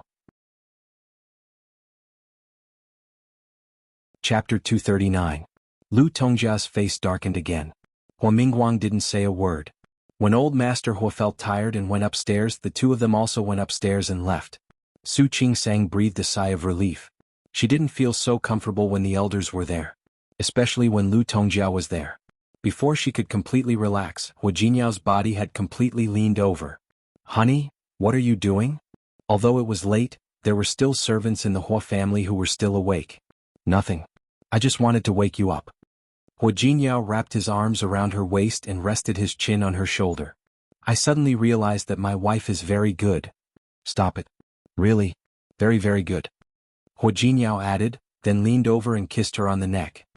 Honey, why do you think you're so likable? Stop messing around. If someone saw this, she would really die of embarrassment. I'm not messing around. I'm praising you, honey. As Wu Jinyao spoke, he simply picked up her body and put her on his lap. Honey, I discovered something. What? Just now, I met someone else and let you escape. You haven't called me husband yet. Su Ching Sang blushed again, feeling very uncomfortable. She quickly moved away from Wu Jinyao's arms. It's getting late. I'm going to take a shower. Su Ching Sang ran as fast as a little rabbit. Don't run. Wu Jinyao got up and chased her. Are you going to call me husband or not? Su Ching Sang pretended not to hear him and ran faster and faster. Wu Jinyao quickly caught up with her. When Su Ching Sang ran back to the room, there was nowhere to run. Wu Jinyao closed the door with an evil smile. Honey, you ran up here yourself. Don't blame me. All the exclamations were muffled by the heavy wooden door, and no one outside could hear anything. Another place in Rong City. It was a small courtyard with two entrances. It was very quiet inside, far away from the road. The TV was on, and an auntie brought the dishes to the table. Then she called into the inner room. Sister Xiang, dinner is ready. Let's eat. The auntie was from Sichuan, and her Sichuan dialect hadn't changed. There was no response, only the sound of a chair being pulled. After a while, the person inside came out. She was a middle-aged woman in her 50s. Her gray hair was tied up at the back of her head. The wrinkles on his face were obvious, and there were even a few spots on his face. He sat down in front of the table. The auntie turned on the TV and sat down on the other side. The news was also playing on the TV.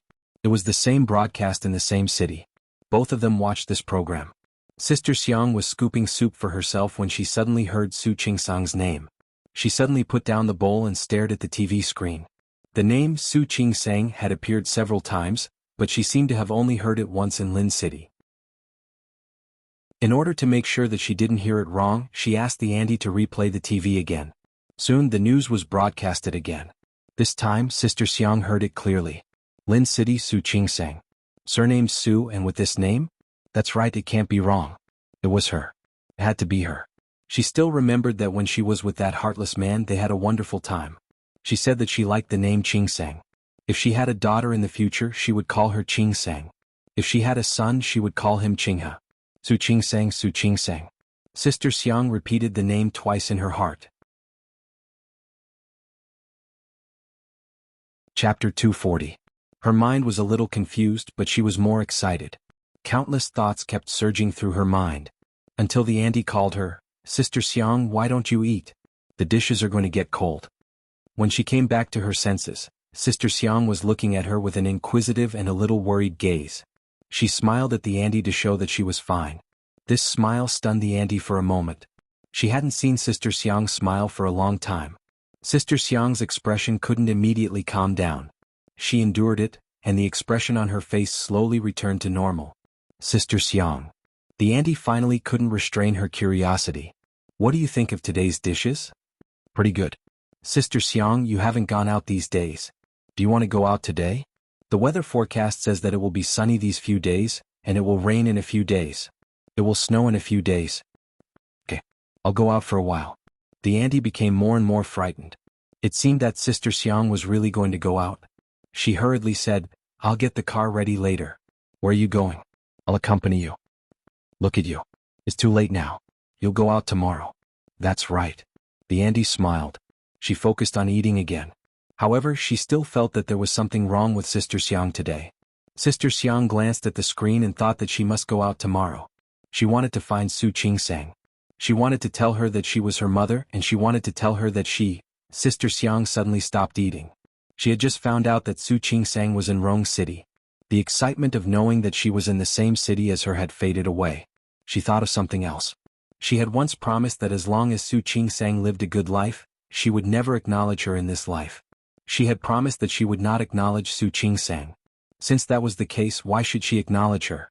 Her heart sank bit by bit, and Sister Xiang's face returned to its usual gray color. The auntie watched Sister Xiang's expression change and didn't react at all. She had been with Sister Xiang for many years and had long known that Sister Xiang was like this. Gloomy, cold, serious, and not easy to get close to. Sister Xiang's eyes returned to the screen. The program had long been changed. She couldn't even hear that name anymore, let alone that person. Now what was she going to do?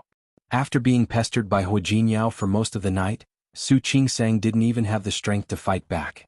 His hands and feet were weak and he was too lazy to even move his fingers.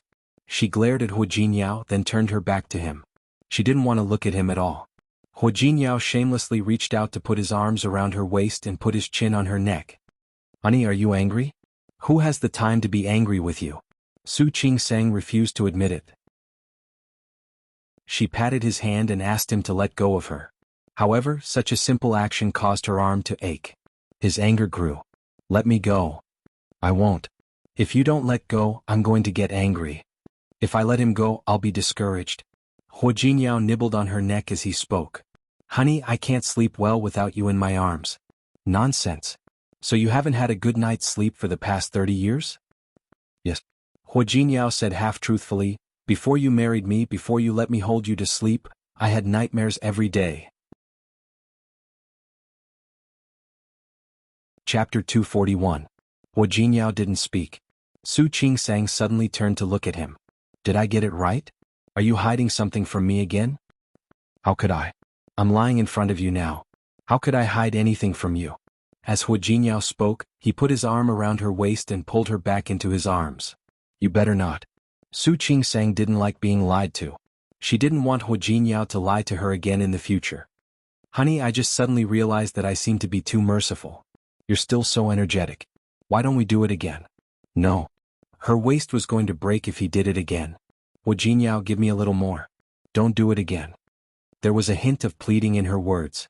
Hu Jinyao also knew that he had gone too far just now. He was just joking. "All right. If you say no, I won't." Hua Jinyao lowered his head and kissed her on the lips. Honey, go to sleep. Don't disturb me. I'll naturally fall asleep. As she spoke, she didn't forget to pull his hand away. Stay away from me. I really want to sleep. I just want to sleep. Do you hear me? She was really sleepy. Ever since she got together with Hua Jinyao, she felt that she didn't have enough sleep. However, this guy didn't know how to control himself at all. He did it again and again. He wouldn't let her go unless he squeezed out all her energy. He was really too bad. All right, I'll let you sleep. I swear, I promise I won't do anything stupid, okay? Su Qingsang yawned and reluctantly believed him. She was really sleepy. After closing her eyes for a while, she fell asleep. Hua Jinyao watched her fall asleep easily.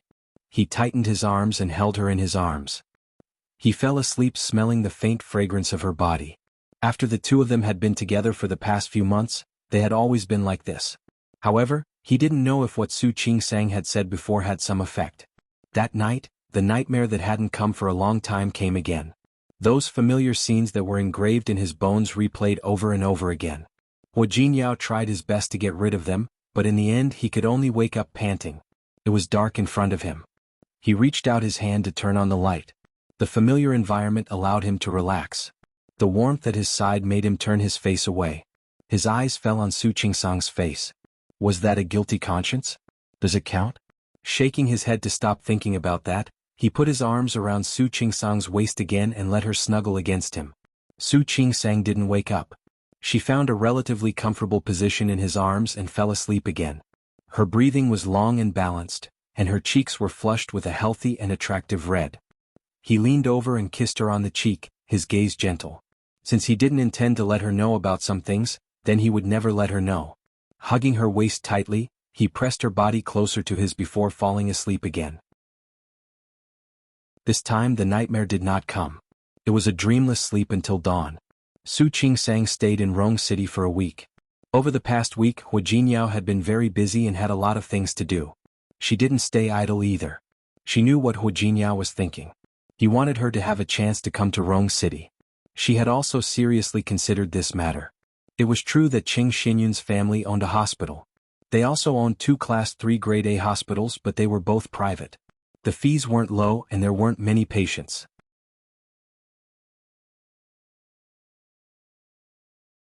Chapter 242. A doctor's skills had to be demonstrated in practice. It wouldn't be a good thing for her if she kept thinking about relaxing. After a few days of observation, she felt that Rong City First City Hospital was the best. Firstly, it was very close to Hua Jinyao's company. Secondly, the obstetrics and gynecology department was also very famous in the area. If she really had to come, Su Qingsang was more inclined to go to Rong City First City Hospital. She finished her observation, but she wasn't in a hurry to tell Hua Jinyao the result. Hua Jinyao spent a week dealing with some important business matters. He also told Old Master Hua that he would leave the next day. Although Old Master Hua was reluctant, it wasn't like his grandson wouldn't come back. What's more, Su Qingsang might come back with him. He repeatedly advised Su Qingsang to come to Rong City if possible. After all, Hua Jinyao would only be busier in the future. He flew around all year round. If she was in Rong City, he could take care of her more. Su Qingsang really liked Old Master Hua. She was also slowly considering his proposal. However, she didn't say anything. She hoped that she could really come to Rong City and give Old Master Hua a surprise. It had rained a few days ago and Rong City was a little colder. Su Qingsang and Hua Jinyao were on the plane the next day. After thinking about it, she still went out in the afternoon. She wasn't close to the Su family, but she had a good relationship with the people in the department. And Shi Mingwan. She wanted to pick out some gifts for them. Hua Jinyao took the initiative to go out with her. He knew better than her what kinds of specialties there were in Rong City. Su Qingsang looked at her phone contacts and asked Hua Jinyao for his opinion. What else do you think I can buy besides some food? Hua Jinyao mentioned a few things, all of which were specialties of Rong City. Seeing Su Qingsang take a small notebook, he wanted to laugh. I told you Wan Xinying's family has several factories. He specializes in these things. I asked him to send some over, but you said no. I don't want it. Su Qingsang glanced at him. I'm buying things for people, so of course I have to pay. If you ask him to send it over, will he ask you for money? He wouldn't dare. Hua Jinyao chuckled. He wouldn't dare to accept it even if I gave it to him. That's right.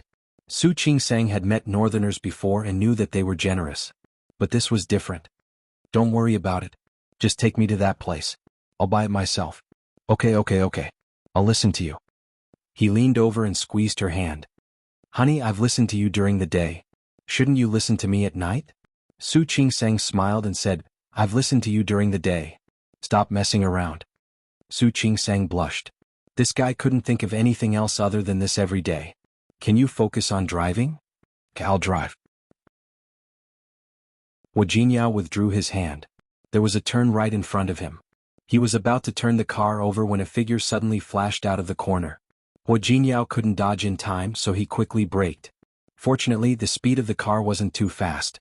Otherwise, it would have hit someone. When the car stopped, Su Qingsang was startled. After Hu Jinyao got out of the car, she got out as well. There was a middle-aged woman sitting in front of the car. She looked to be in her 50s and her hair was half white. She was sitting on the ground in pain. Auntie, are you all right? Hu Jinyao immediately went forward to help the man up. Su Qingsang quickly followed. She was a doctor and knew how to deal with external injuries. Chapter 243. Don't move her. I'll check for her. People at this age were most afraid of bumping into things. It would be bad if something happened to them.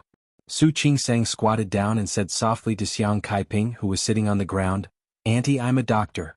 Can you tell me where you hit yourself? Where does it hurt? Can you move your hands and feet? Xiang Kaiping looked at the young woman in front of her. Her face dazzled her for a moment. Perhaps not quite. But she did look like that person. She did not look like herself, but more like that person. She almost didn't need to ask any more. Just by looking at this face, what else could she not understand? Auntie? Wu Jinyao squatted down as well. At the same time, he took out his phone to call an ambulance. Su Qingsang reached out and waved her hand in front of Xiang Kaiping. Auntie, can you hear me? Auntie, you? Xiang Kaiping said you twice, but she couldn't bring herself to say it. Where does it hurt? Tell me. Su Qingsang was afraid that she would hit herself too hard. As for why he didn't say that he hit hard. She was sitting in the front seat, so she knew that Hu Jinyao's car didn't hit the woman. She was just startled by the sudden appearance of the car and fell. She called out a few times, but the auntie only had a pained expression on her face. She didn't say where she was hurt. Su Qingsang's expression suddenly changed. Was this old auntie here to blackmail her? She couldn't help but look at Hu Jinyao. Hu Jinyao had already finished the call. Soon the ambulance arrived. When he saw the worried look on Su Qingsang's face, he was confused. Qingsang, what's wrong? Qingsang? Yes, it's her. Xiang Caiping's eyes, which were already a little misty, widened again. It really was her. You. Xiang Kaiping was so agitated that she blushed. His voice also became a little sluggish. All these years, other than the auntie who took care of her daily life, she basically didn't speak much. He couldn't find the words to organize his words. Seeing this, the suspicion on Su Qingsang's face was replaced by worry. Auntie, are you all right? Auntie? How could she call her aunt? I am. Xiang Kaiping was about to reveal her identity when she felt a pain in her waist. Auntie, don't move. You might have accidentally twisted your waist. As Su Qingsang spoke, she pressed Xiang Caiping's body down to prevent her from getting up. Xiang Kaiping wanted to say something, but when she saw Hu Jinyao standing there, she couldn't say anything. Hu Jinyao also thought that the woman who suddenly fell to the ground was a scammer. This kind of thing happened too often, especially to someone like him who drove a luxury car. However, even if it was a scam, he was not afraid. However, this woman didn't look like an ordinary scammer. She had been acting very well up until now, and she didn't ask for much compensation. Also, why did she keep staring at Su Qingsang? Do you think it's easier to talk to women? Auntie, bear with it for a while. I'll take a look at your wound and do some emergency treatment. Su Qingsang noticed that the woman had been staring at her. She seemed to be on guard, but it also seemed to be something else. She whispered in a very gentle voice, "Don't worry. I'm a doctor." Doctor? Her daughter was actually a doctor? The bitterness in Xiang Caiping's eyes deepened. All these years she had never seen her daughter. I didn't even know she was a doctor. Good, very good. Chapter 244. Don't move in a hurry. Be careful of a second injury to your lumbar spine. Su Qingsang held her body down and didn't let her move. Xiang Kaiping didn't move. She just looked at Su Qingsang as if she couldn't get enough of her. Su Qing-sang examined her and didn't find any fractures or other serious injuries. It was probably just a sprain. She still suspected that this woman was trying to blackmail her, but she couldn't be sure now that the other party didn't have any further impulse. The ambulance arrived soon. Su Qing-sang helped the doctor put Xiang Kaiping into the car and told the doctor about her preliminary diagnosis. The doctor nodded to show that he understood. Su Qing-sang and Hua Jinyao were going to leave, but after thinking about it, they went to the hospital. After entering the hospital, Hua Jinyao was afraid that this woman was trying to blackmail her, so he asked someone to check her body from head to toe. Xiang Kaiping was fine. Her palms were a little bruised and her waist was sprained. There were no other serious injuries. Hua Jinyao didn't see her as a blackmailer because the other party didn't say anything about compensation. "Andy, there's nothing serious. We've already paid for the hospitalization fees. You just need to stay here for a few more days." Hearing Su Qing-sang's words, Xiang Kaiping became anxious. You're not going to stay here to take care of me?" Sure enough, this was really a blackmailer. Su Qing-sang and Hua Jinyao looked at each other, and the same emotion flashed in their eyes. "Auntie, your injury is not serious. Your injury isn't very serious. If you want someone to take care of you, I can hire a caregiver for you." I want you to take care of me." Xiang Kaiping held her hand and sounded a little anxious. "I'm afraid that's not possible." Su Qing-sang was a little embarrassed. "Andy, I'm not from Rong City. I'm leaving tomorrow, so I'm sorry. But don't worry, I'll hire a good caregiver to take care of you." You're leaving?" Xiang Kaiping was stunned. She had seen the news and naturally knew that Su Qing-sang was from Lin City. She actually knew without looking. However, she didn't say anything and she was leaving? "Yes, Auntie." Su Qing-sang's attitude was quite good. After all, she was also a doctor. "I said don't worry. I'll have someone take care of you until you recover." But Xiang Kaiping didn't know what else she could say. She couldn't say a word, but she felt that she had a lot to say. Hua Jinyao frowned. He had seen too many people like this. They pretended to be pitiful to gain sympathy, but in the end they wanted to extort money. "Qing-sang." Hua Jinyao pulled Su Qing-sang to his side, blocking most of her body. She looked at Xiang Kaiping, who was lying on the bed with a face full of secrets. "Hello, Auntie. I was the one who drove just now. If you're looking for her, you've got the wrong person." Xiang Caiping's lips moved. Hua Jinyao continued, "She's my wife. If you have any requests, just tell me. As for taking care of you, I'm sorry. My wife is inconvenienced. I can hire someone to take care of you." It was the first time that Xiang Kaiping had laid her eyes on Hua Jinyao. She looked at him, then at Su Qing-sang. Who would have thought that she was actually married? Yes, she was 25 years old this year, so it was normal for her to get married.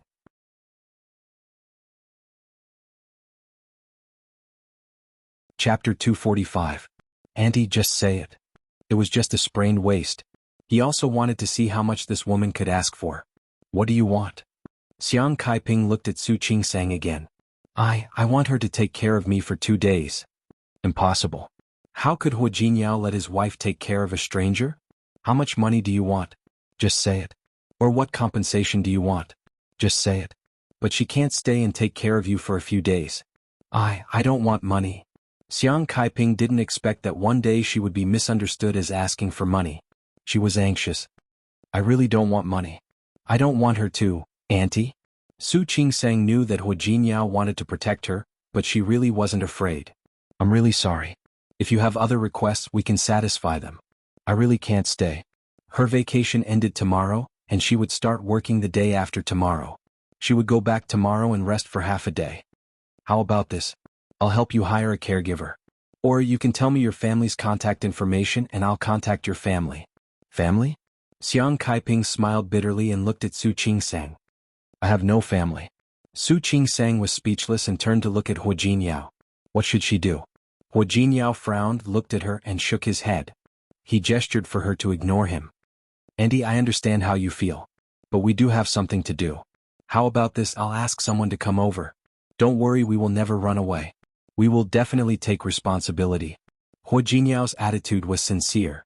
If it weren't for Su Qing-sang's kindness, he would have called his assistant to deal with this matter. Xiang Kaiping looked at Su Qing-sang and wanted to say something but stopped on second thought. Her eyes were red. Hua Jinyao didn't have the patience to watch this kind of sad drama. He squeezed Su Qing-sang's hand and gestured for her to leave with him. "And he will leave first. Don't worry, we promise to take responsibility until the end. Qing sang. Let's go. If she didn't let Su Qing sang contact with that woman, who knew what she wanted? Xiang Kaiping was still struggling. She knew that she had wronged Su Qing sang, but she wasn't sure if Su Qing sang would accept her. She was even more afraid that Su Qing sang wouldn't believe her. She was also afraid that Su Qing sang would blame her for not taking care of her after believing her. By the time Xiang Kaiping realized what was going on, Hua Jinyao had already left with Su Qing sang. Hua Jinyao did not go back on his word. Yang Wenchang soon arrived. She was here to deal with this incident, which seemed to be a small matter in Hua Jinyao's opinion. Xiang Caiping's disappointment was obvious, but no matter how hard she asked, Yang Wenchang refused to reveal any more information about the two of them. Su Qing sang and Hua Jinyao were not in the mood to shop because of what happened to Xiang Kaiping. Let's go. We'll go home after we buy some things. All right. Su Qing sang didn't refuse, but she still felt that something wasn't right.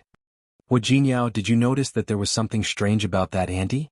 Especially when he looked at her, it seemed like there were thousands of words in his eyes.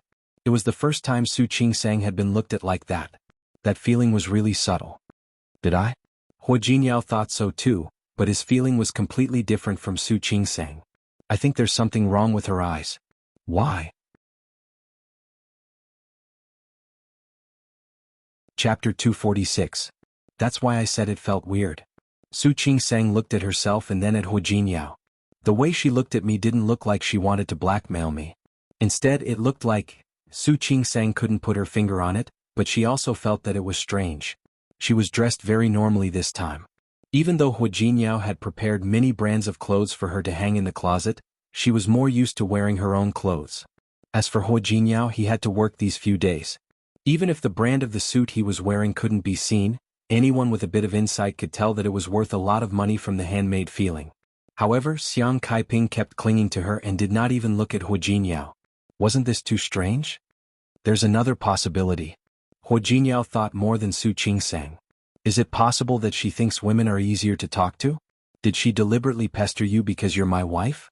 It wasn't impossible, but Su Qing sang still didn't think it was the right answer. Forget it, I won't think about it anymore. Let's go. Didn't you say you wanted to buy a gift? Okay. Su Qing sang nodded and left with Hua Jinyao. The next day, Su Qing sang got up early to practice Tai Chi with Old Master Hua. She had been accompanying Old Master Hua in the mornings for the past few days. It had only been a few days, so naturally she hadn't learned much. Old Master Hua was very patient. He didn't expect Su Qing sang to learn at once. He just wanted someone to accompany him. Every morning, Su Qing sang would practice boxing with Old Master Hua, and Hua Jinyao would swim in the pool nearby. After a few days, Old Master Hua was more and more satisfied with Su Qing sang. The two of them got along very well, except for the other members of the Hua family. She was going to leave today, but Su Qing sang accompanied Old Master Hua to practice boxing as she did a few days ago. Are you tired? All right. Let's call it a day. Old Master Hua stopped and looked at Su Qing sang lovingly. Qing sang, are you going back to Lin City today? Yes. Su Qing sang nodded, and there was a hint of reluctance on her face. Grandpa, I will miss you. Remember to call more often. I will. Qing sang. Old Master Hua glanced at the swimming pool. Hua Jinyao was still swimming. He shouldn't be able to hear us, right? Jinyao, this child. He doesn't look 5 or 6 sometimes, but this boy, he's not what you see. Old Master Hua was still thinking about what to say. Su Qing sang looked at Old Master Hua and waited for him to finish his words without blinking. Actually, it wasn't like this in the past, because something had happened. Before Jinyao's mother. Dad. The sudden voice made Old Master Hua stop mid-sentence. He turned his head and saw that Lu Tongjia had arrived without him noticing. Tongjia. Old Master Hua didn't say anything. Lu Tongjia glanced at Su Qing sang. That look made Su Qing sang shrink her neck. Lu Tongjia didn't look at her anymore. She just looked at Old Master Hua. It was his uncle on the phone. He's looking for you. Okay. Old Master Hua glanced at Su Qing sang and went back into the room to answer the phone.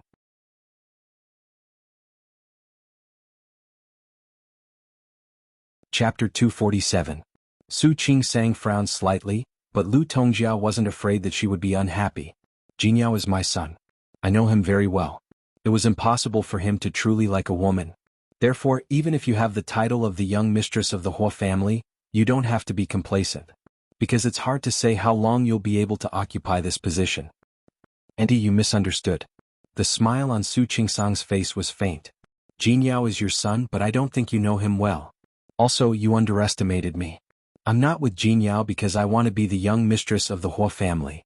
As for how long you said I can occupy it, the benevolent see benevolence and the wise see wisdom.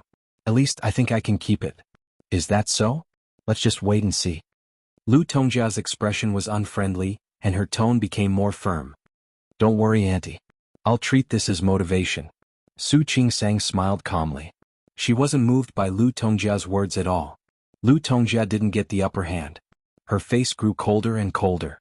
With a snort, he turned around and left. On the other side, Hua Jinyao had already come out of the water. The weather was so cold, but he was not afraid.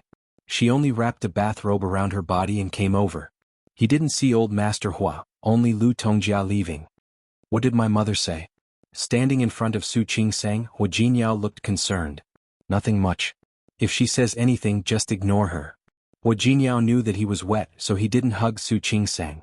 He just squeezed her hand. Got it. Su Qingsang looked at Hua Jinyao. The concern in his eyes didn't seem to be fake, and his kindness towards her wasn't fake either. She didn't think that Hua Jinyao's love for her was fake, nor did she think that Hua Jinyao married her for any purpose. If she hadn't seen the power of the Hua family before, she would have been a little hesitant, but there was no need to do so now. What kind of family did the Hua family have? What kind of family did the Su family have? This was completely incomparable. Although she was curious about the reason why Hua Jinyao married her, so what? She had always liked to look forward. No matter what the beginning was like, at least now she felt good. That was enough. After dinner, the Hua family's chauffeur sent them to the airport. Lu Tongjia wasn't there. She didn't plan to send her son off, and Hua Jinyao wouldn't ask her to. In fact, Su Qingsang was also curious about why the relationship between Hua Jinyao and Lu Tongjia was so tense. She was just curious, but she had no intention of asking. Hua Jinyao would say it when he wanted to. The plane landed at the airport in Lin City. The people arranged by Hua Jinyao had already come to pick them up. Su Qingsang heaved a sigh of relief when she got home. No matter how luxurious the Hua family was, she still felt that her own place was the best.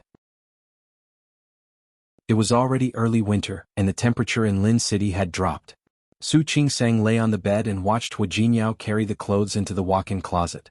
She turned over and looked at him. Hua Jinyao.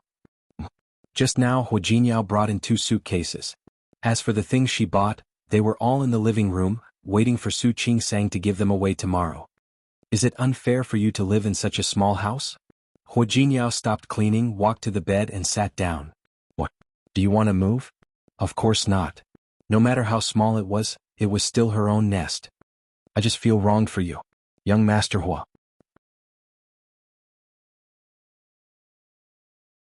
Chapter 248. Isn't it? Su Qingsang said half-jokingly, look at my room. It's not even as big as your cloakroom. She was lying on the bed with her hair cascading down her face. There was a hint of gentleness in her elegance. My house isn't even as big as your living room. Think about it, Hua Xiao, you've always lived in a big house and now you're living in mine. Can't I feel wronged on your behalf? You feel bad for me, don't you? Hua Jinyao's eyes darkened, and his hand tickled her waist a few times. Su Qingsang shrunk her body and laughed. Don't come. Are you going to tell me or not?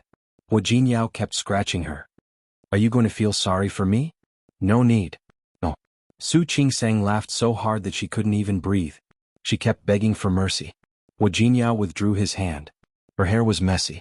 Her cheeks were red and her eyes were misty. Seeing her like this made his throat tighten.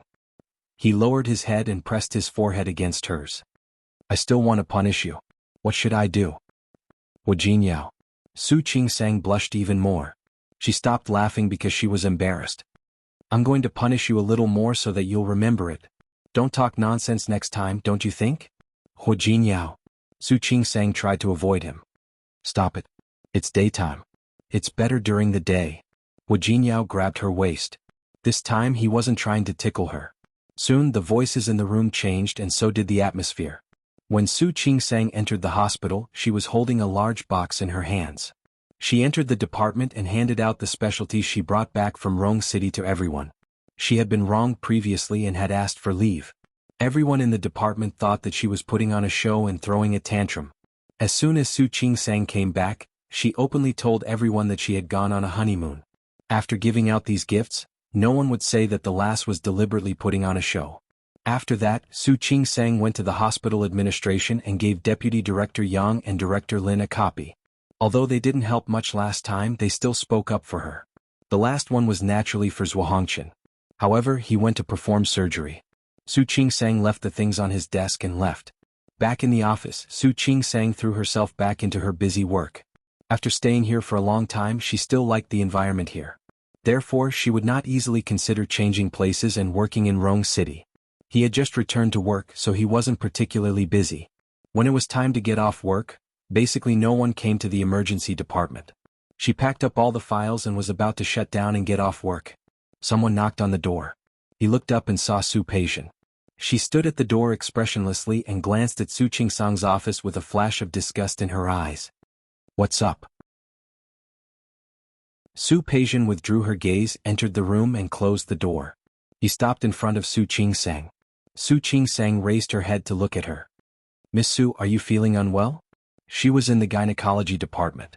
It was either pregnancy or gynecology. "What nonsense are you talking about?" Su Peijian's face turned green.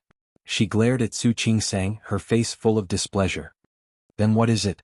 She couldn't be blamed for overthinking, she was in the hospital.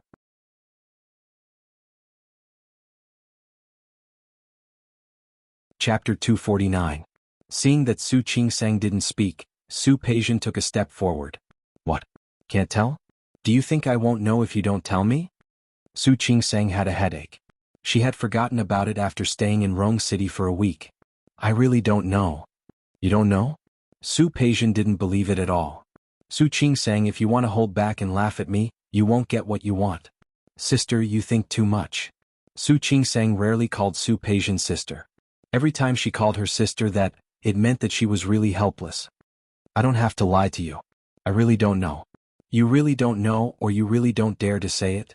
Su Peijian took a step forward and stood in front of Su Qingsang. She tried her best to control her expression, but some anger could still be seen on her face. "Do you think I don't know? Do you think I don't know?" "Su Qingsang, that woman is you." Su Qingsang was startled by his sudden cold tone, but she quickly reacted after a few seconds. "Sister, I really don't know. What's more, if the person Xiao Yanba likes is me, why would he wait until we're engaged to talk about it? It's not realistic at all."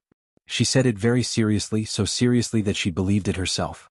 Su Peijian looked at her deeply, knowing that Su Qingsang's words were not unreasonable. She nodded her head heavily.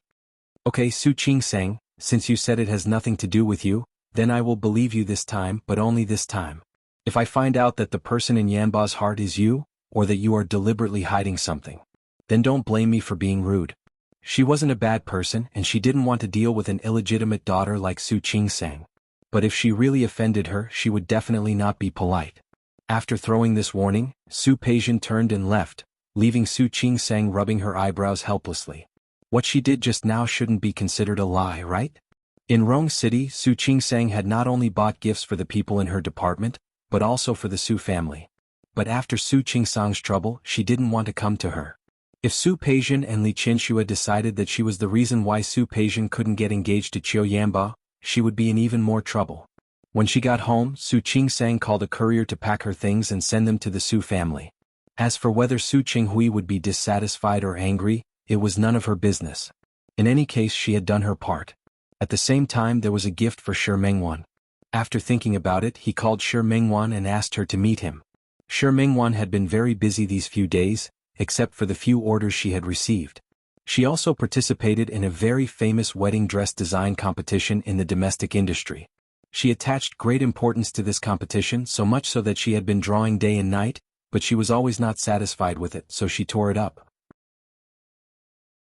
When she received Su Qingsang's call, she remembered that she hadn't seen her for a long time.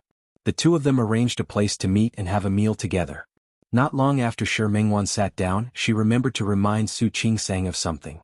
"Your sister came to the wedding dress shop to look for me twice. She kept asking me if I knew who the woman who made Qiu Yanba change his mind was. I've already passed the buck. Be careful, I'm afraid she'll cause you trouble."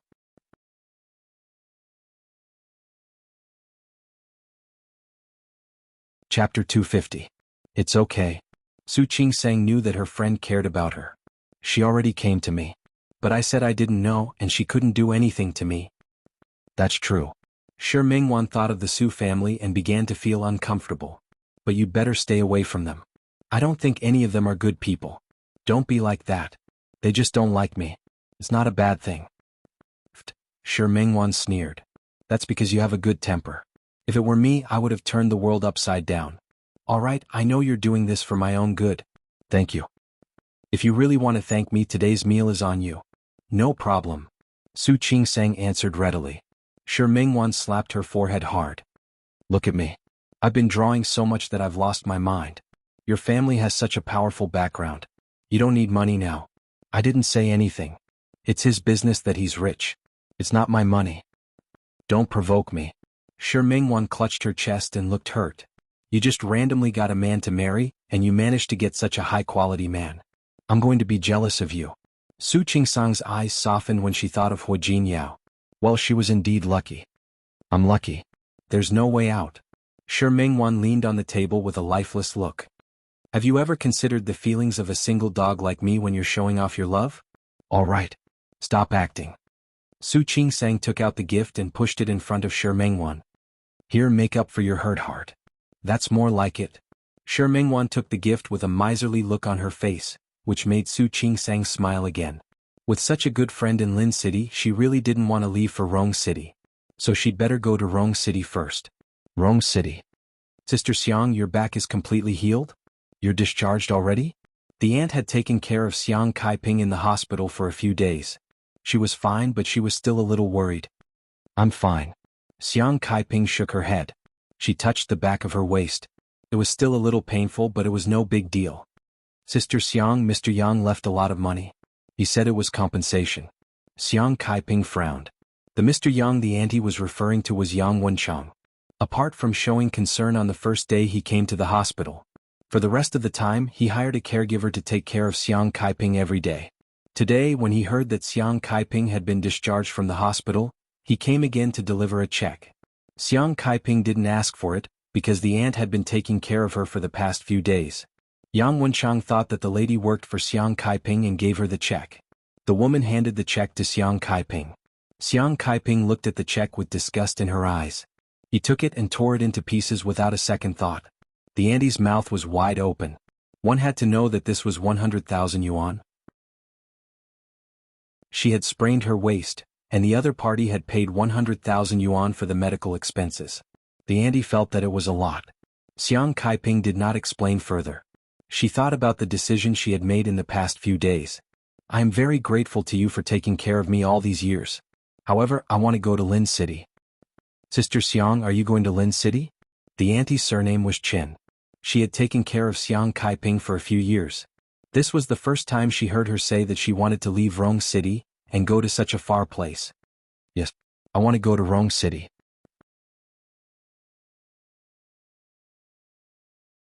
Chapter 251. Su Qingsang hung up the phone with a faint smile on her face. Wu Jinyao saw it from the side. He turned over and pressed her under his body. Why are you so happy? Just now when he went to take a shower he was still on the phone. Well, he actually wanted to ask her who she was chatting with for so long. Nothing. Su Qingsang shook her head. The wedding dress designed by Mingwan entered the finals. It was Shi Mingwan again. The smile on Hu Jinyao's face faded a little. You really care about her. He had picked the best present for Shi Mingwan. As soon as he came back, he went to Shi Mingwan's place to give her a present. For this, he had even neglected her. Later, when Shi Mingwan participated in the competition, she drew day and night. She was even more attentive than when she participated in the competition.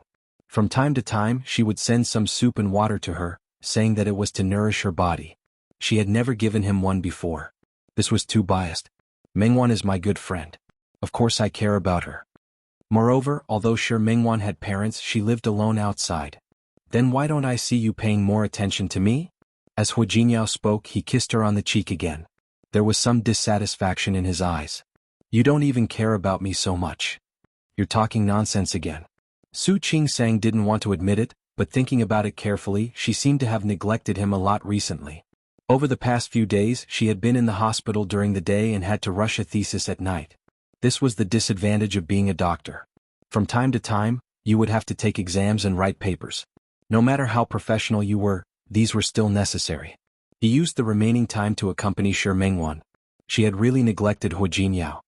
Alright, what do you want me to do? She reflected on the fact that she had been back for more than a week and realized that she had not been a good wife. Su Qingsang thought that maybe she could satisfy some of his small requirements. Listen to me tonight. Hu Jinyao's first request made Su Qingsang blushed. Was this a request? Which night did she not listen to him? Hu Jinyao also realized that this request didn't count, so he made another request. Our company has recently negotiated a cooperation project. Almost all the reputable companies in Lin City have participated in some of the cooperation. So the company decided to hold a banquet next week. At that time you can attend as the hostess. Attend a banquet? Su Qingsang seemed to be in a dilemma. Does the Su family also include the Su family? The Li family? You have enemies? Of course. The Su family wasn't very friendly to Su Qingsang. However, he couldn't deny the strength of these few families. After all, to be able to take root in Lin City for so many years, it was impossible not to have strength. It was a collaboration. Hello, hello, hello, hello, hello.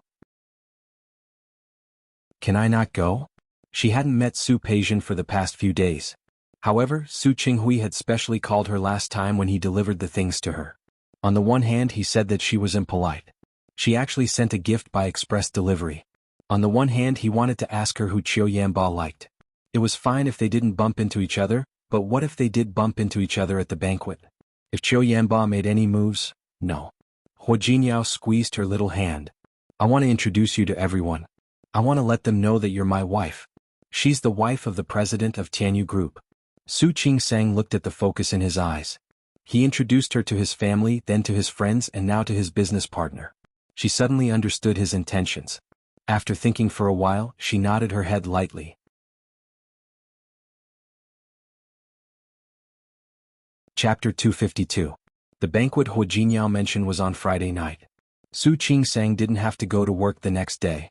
She worked the night shift the night before and slept at home on Friday morning. When she woke up, she received a call from Hu Jinyao. He said that he had sent someone to deliver clothes. When Su Qingsang hung up the phone, Yang Wenchang arrived. Not only did he send clothes, but he also brought 2 stylists to do Su Qingsang's hair. Su Qingsang didn't expect Hu Jinyao to be so considerate. After thanking Yang Wenchang, she entered the room with the 2 stylists. An hour later, Su Qingsang was done. When she stood up and was about to leave, she found that Hu Jinyao had come back. You're back. Seeing Hu Jinyao in the mirror, Su Qingsang quickly turned around with a look of surprise on her face. Yes, I'm here to pick you up. Hu Jinyao looked at Su Qingsang, his eyes full of amazement. The dress he chose for Su Qingsang was a white one-shoulder dress. There were no complicated decorations, just a simple white dress. He just put effort into the tailoring. The clean line from the right shoulder showed off her rounded shoulder. The dress was ankle-length, and underneath it was a pair of silver high heels he chose. The diamond-studded shoes looked noble and elegant. At the same time, it also lengthened Su Qingsang's height, making her look especially slender and graceful. The stylist only did a simple job on Su Qingsang's hair to match the dress. She curled a few big waves at the end of her hair and let it fall over her right shoulder. In this way the shoulder was half covered, but it looked more sexy than if it was completely exposed. Honey, you're so beautiful today. Hu Jinyao was not stingy with his compliments. Su Qingsang blushed a little. There were people around.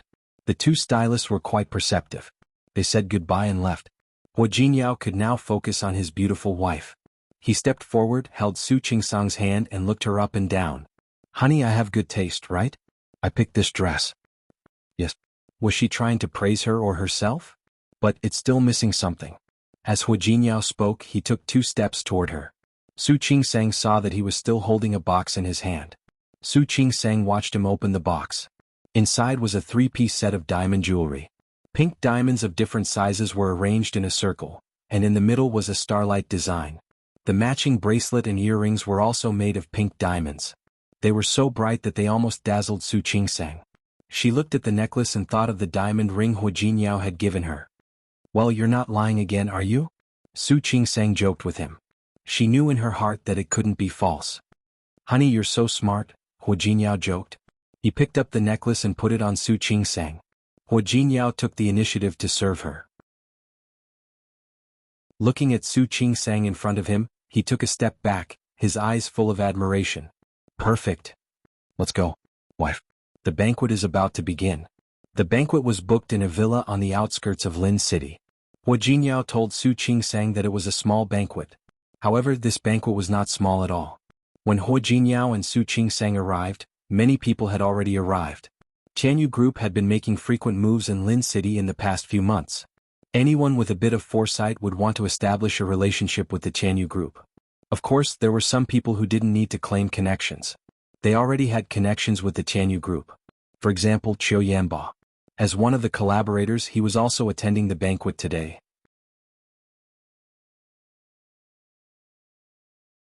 Chapter 253. Like most of the men who came today, when Qiu Yanba saw Su Qingsang, he was stunned. It was as if a person who was usually only 8 out of 10 had suddenly become 10 out of 10. Su Qingsang was indeed not an outstanding beauty. She looked gentle and beautiful. Because she studied medicine, she had a clean and refreshing temperament. She was standing next to Hua Jinyao. She was wearing a white dress and Hua Jinyao was wearing a dark suit. When the two of them stood together, it was as if they were a golden couple. Su Qingsang stood next to Hua Jinyao. She didn't know much about business, but she was a very qualified listener.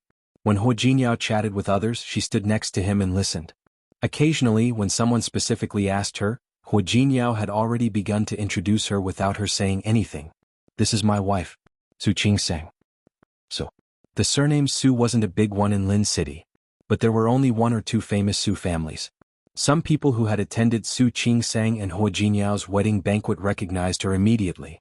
Hua Jinyao was very famous in Lin City now, but he hadn't had the chance to meet him before.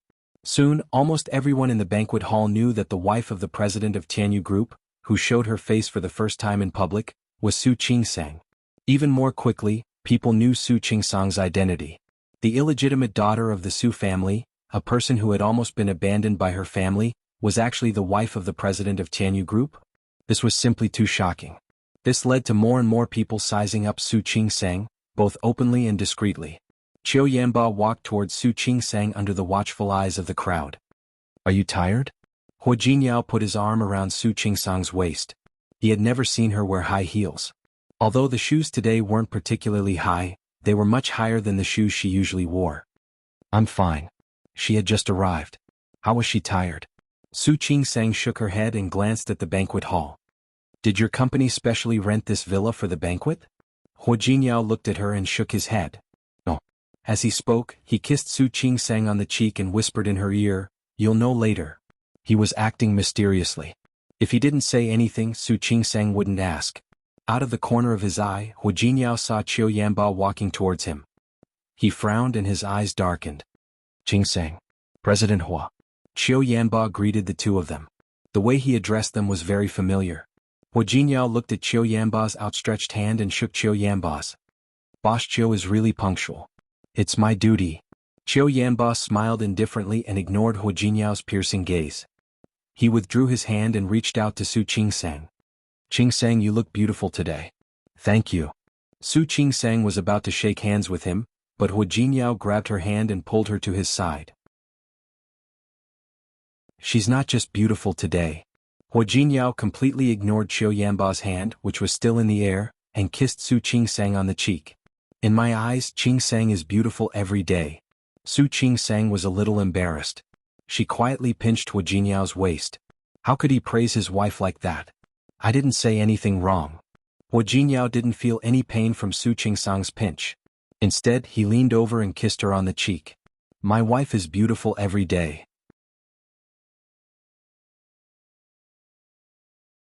Chapter 254. Qiu Yanba looked at Hua Jinyao's movements and calmly retracted his hand. Really?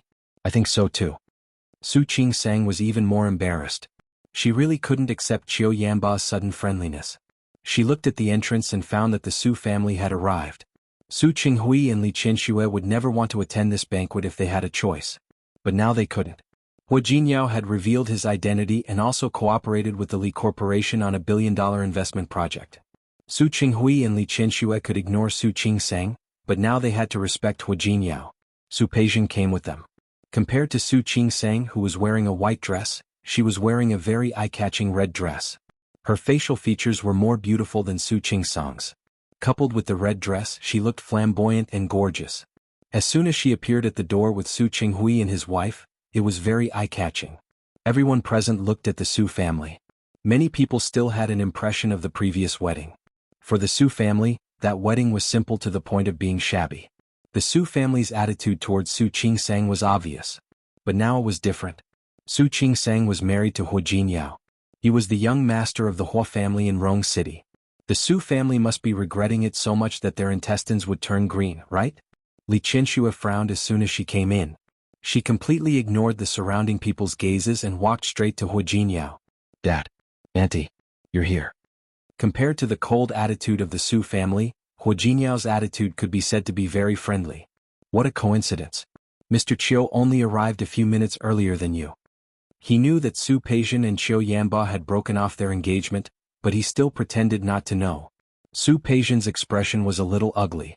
She stood there without moving, only looking at Su Qingsang. Her gaze fell on the necklace around her neck. That was last month. The limited edition jewelry that Master William had just released. She hadn't ordered it yet, but Su Qingsang had already put it on? She was just an illegitimate daughter. Wasn't she afraid of losing her good fortune by being so flamboyant?